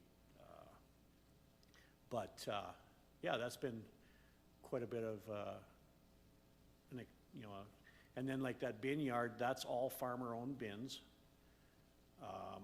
But we custom treat the seed for guys that want that, and we get a commission for selling the seed and handling all the transactions for the farmers. So it's, you know, like, while you think of us as somewhere that just cleans seed for seeding, we actually do a lot more than that. We do handle some chemicals through a deal we have with Nutrien. so people can come and buy their crop, you know, their weed chemicals and stuff from us. So we're a very diversified operation, and those projects we did, like right now you're looking at those 3 bins on a structure, and that's the new truck scale. Those 2 projects we did for about $125,000 each. Our timing was perfect. If we'd have done them even a year later, and like now with what steel has gone up and stuff, you could probably not quite double it. But we're very careful when we go shopping. I did a lot of, I spent a month there probably. I spent 2 weeks that fall doing the prep work for the scale and help, like getting a contractor to do concrete and stuff, and doing prep work for the bin structure. And I did it as a volunteer. I'm a board member, and I probably spent 2 weeks there then doing all the finishing work on those bins once we had them up. Guess where I'm going with that? We did get $50,000 from Leduc County for that package of upgrades. And it was over 2 years. It was $25,000 a year for 2 years. But that money to us, we make it go a long way. And one of the things I'm not afraid to say is we've got some more upgrades in the future, and we would look forward to any help we could also get from you guys. You know, we do serve farmers in your area, and we're very careful about how we do our business. Tom's cheap is what he's saying. No, I'm the cheap one. I push him real hard when he has ideas. You just ask him. Yeah, if anybody has any questions about any of that, I had a sheet distributed. I saw the stickers out on the counter there, Farmers Feed the World. I'm not a math nerd. Anybody around me would tell you that you should check my math. But I did a little bit of math when I was hauling grain a couple years ago. Just what we grow, what we turn it into. So if you look at that sheet, go through the basic assumptions, an average quarter section, and I farm 16 quarters. An average quarter section in my world is 140 acres of arable land, and it actually works out perfect. If I have a 160 acre quarter, another one beside it's 120. It's just, a loaf of bread has got about a pound of wheat in it if it's a good big loaf. Bread is half water. I found that out because one of the things to figure this out, I took a slice of bread, weighed it, left it out on the counter overnight, and it lost half its weight. So half of what you buy is water. Super B is roughly 100,000 pounds of product, no matter what's in it. It's 45 tons times 22046. So wheat, if you have a quarter section of wheat that goes 75 bushels an acre, which is pretty conservative nowadays. People can do better than that. You get about 10,500 bushels of wheat, 60 pounds to bushel, 630,000 pounds, would equal 630,000 loaves of bread. Last year, off 4 quarters, I grew about 42,000 bushels of wheat. It was enough wheat to make 2.5 million loaves of bread. So in some countries, I grew enough wheat on 4 quarters to feed 5 million people for a day. That blew my mind. If you go down and look at barley, same thing, 140 acres, 100 bushels an acre. It converts, and I had a friend of mine who feeds cattle, helped me with some numbers on the conversion. It makes about 96,000 pounds of beef if you're finishing, like if you're taking cattle from 1,000 pounds to 1,500 in a feedlot. So a quarter section of barley, decent barley, finishes in 192 head. Makes about 96,000 pounds of beef. Beer is really interesting. There's 32 dozen beer per bushel. That's not 32 bottles, that's 32 dozen. And I checked that in a few different places, and that number works. a quarter section of barley will grow enough barley to make 448,000 dozen beer or 5.3 million cans or bottles off one quarter section. So all of these things, this is more a bigger deal in Leduc County with more of the development and industrialization, but every time we wipe out another quarter section, whether it's for Amazon warehouses, for solar panels, for residential, that's somebody's food. And it's a lot of food. The seed plant, if you look at the bottom there, I crunched the numbers of what we cleaned last year. We cleaned 145,000 bushels of oats for seed. And I used a 2.5 bushel an acre seeding rate as my assumption, which I think is pretty standard. We cleaned enough oats to seed 74,000 acres. If you got a 90 bushel average, that's barley, sorry. 74,000 bushels of barley, 90 bushel an acre average, which is conservative. 6.7 million bushels of barley could be grown from what we clean for seed. Oats, 145,000 bushels, 58,000 acres, 6.4 million bushels, because a little higher yield on that, 110. And then the wheat, 152,000 bushels, we cleaned, 61,000 acres, 4.5 million bushels, enough to make 274 million loaves of bread, just about 275, if it all got seeded. Now, some years there's a little carryover, it doesn't all get seeded, but those numbers are pretty awesome. And some of that's happening in your municipality. Some of our customers are bringing that out here and growing it out here. I had it broken down too by how many quarters it would seed, and the total was 1,300 quarter sections if it all got seeded, for a total of about 18 million bushels of grain. So that puts that Farmers Feed the World sticker in a whole new light. That's not even talking about canola or peas. Cool. I love these numbers. Dallas, you got a question? Yeah, you guys have a great history. Tell us a little bit about it. What's the story behind the old elevator, and how long have you been around? How long are you going to be around? So the plant was built in 1964. I was not here. I was close. I was born about 4 years later. Built in 64. Over the years, it's gone through various equipment upgrades at times. But that building is still the original structure, and we still use it. It's the core of the seed cleaning, the equipment's all in it. But one of the things that happened when that was built, standard was a 1-ton truck, a 3-ton was a big truck, and a tandem only a few guys had. So all the bin sizes were sized for that. And that's why we had to start adding some outside, like them overhead whoppers, and we have a rough seed bin for incoming stuff on the other side that we added probably 10 years ago. The plant could not handle the volumes that come in the loads. We only had basically room for 1 Super B load of rough seed. We only had room for 2 Super B loads of clean seed. So once you start talking about using trucks that size, everybody's got to be there on schedule, or it just all falls apart. And especially on the clean side, if somebody had a breakdown with their truck and couldn't get their seed out, everything ground to a stop.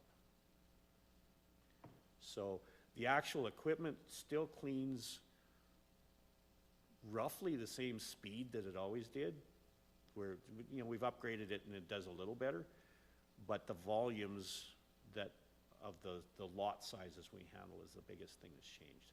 But now out of them new overhead bins, you can load a Super B out in under 10 minutes. Yeah, probably 5. Yeah. Because you just open them wide open and just dump straight into the truck. I'd just like to add too, like when Anthony was still cleaning grain, we averaged anywhere from 180 to just under 300,000 bushels. So we've really increased our capacity over years as well, like the total volume cleaned.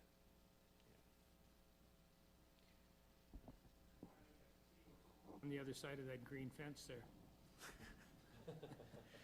It's one of the things we're not so proud of is that yard next to us. We could have bought that at one time, and we didn't.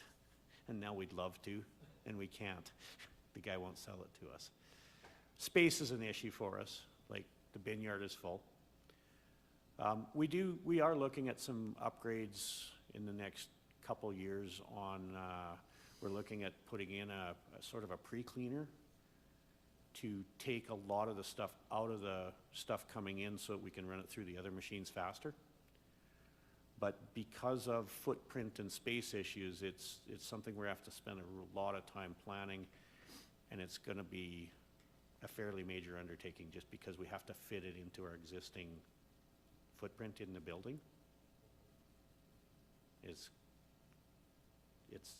gonna be a challenge, but that's the next really major thing we're looking at. And at the rates we're charging right now, there's not a lot of profit in cleaning seed. And some other plants are starting to realize it. Blair Peregrine, that used to be the manager at Stony, is now kind of a consultant. And he's kind of hounding everybody that you guys, you're not making any money. Your rates are too cheap. And it's an issue. Like, we have to be very careful. We don't have a huge margin to work with. On the other side of the coin, there's portable units that'll run around and do it in farmers' yards for less than we're doing it now.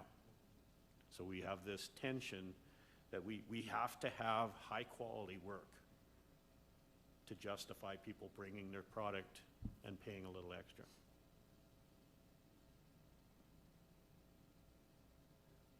Go ahead, Anthony. Yeah, it sounds like you answered the question already in terms of space. You probably don't have enough for what you really would like to have.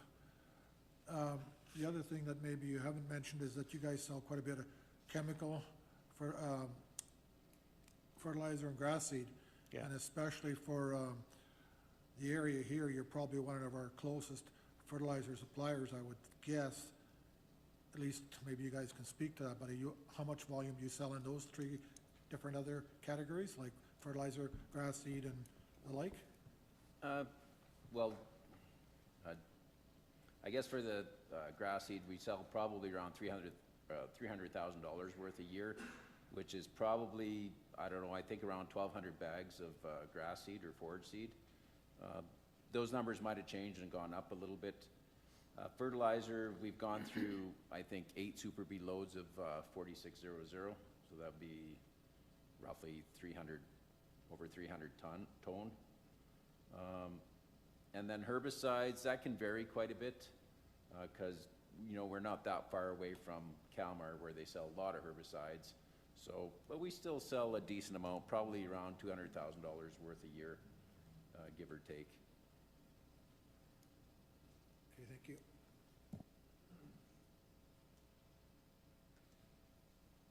I guess I never identified myself either. I'm Dale Sheets, and I farm in the Thorsby area, and I am a director.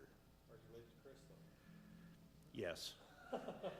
There's other ones that when people ask, I say, why? Why do you ask?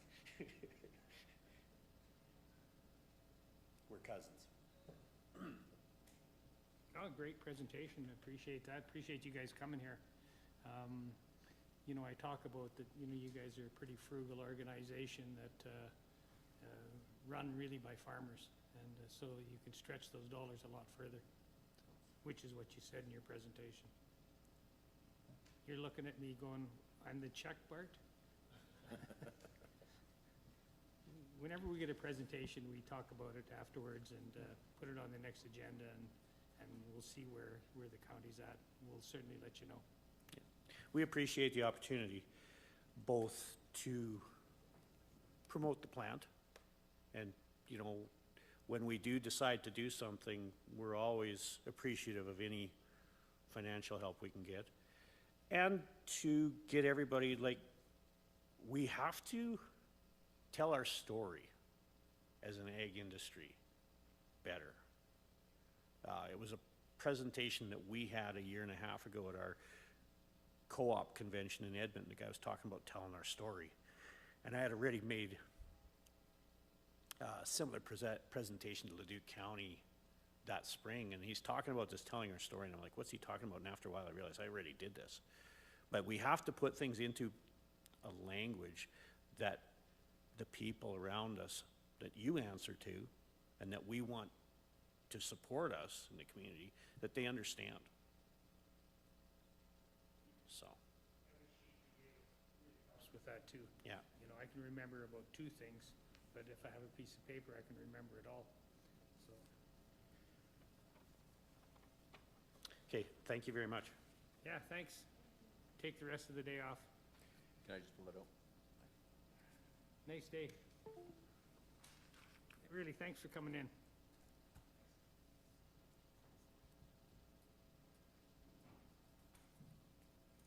Oh, hey, are we late again? I reached out to Rob and said they're just a little bit behind, so I think he's probably expecting right about now. Okay, so let's make a motion to go into closed. Dallas, Cody, you guys are all starting to look the same. Thank you. Wait, so which one of us looks like which? Well, you're both witches. Oh, dang, okay. Where are we at here? Looking for it. There it is. I move to receive the Warbrook Seed Cleaning Plant presentation for information. Discussion, all those in favor? Carried unanimous. Anthony? Ready to go in closed? Yep. I move to enclosed for Brazeau County versus the Town of Drayton Valley Judicial Review, ICF, and Arbitration Award, FOIP Section 21. Discussion, all those in favor? Okay. All right, so I'll call the meeting back to order. It's been 5 minutes now. Let's see if there's any direction from enclosed. I move the Brazeau County Council receive the discussion for arbitration for information. Discussion, all those in favor? Carried unanimously, and the final motion? I Dallas? move to adjourn, Reeve. Thank you, Dallas. Discussion, all those in favor? Good job, you guys.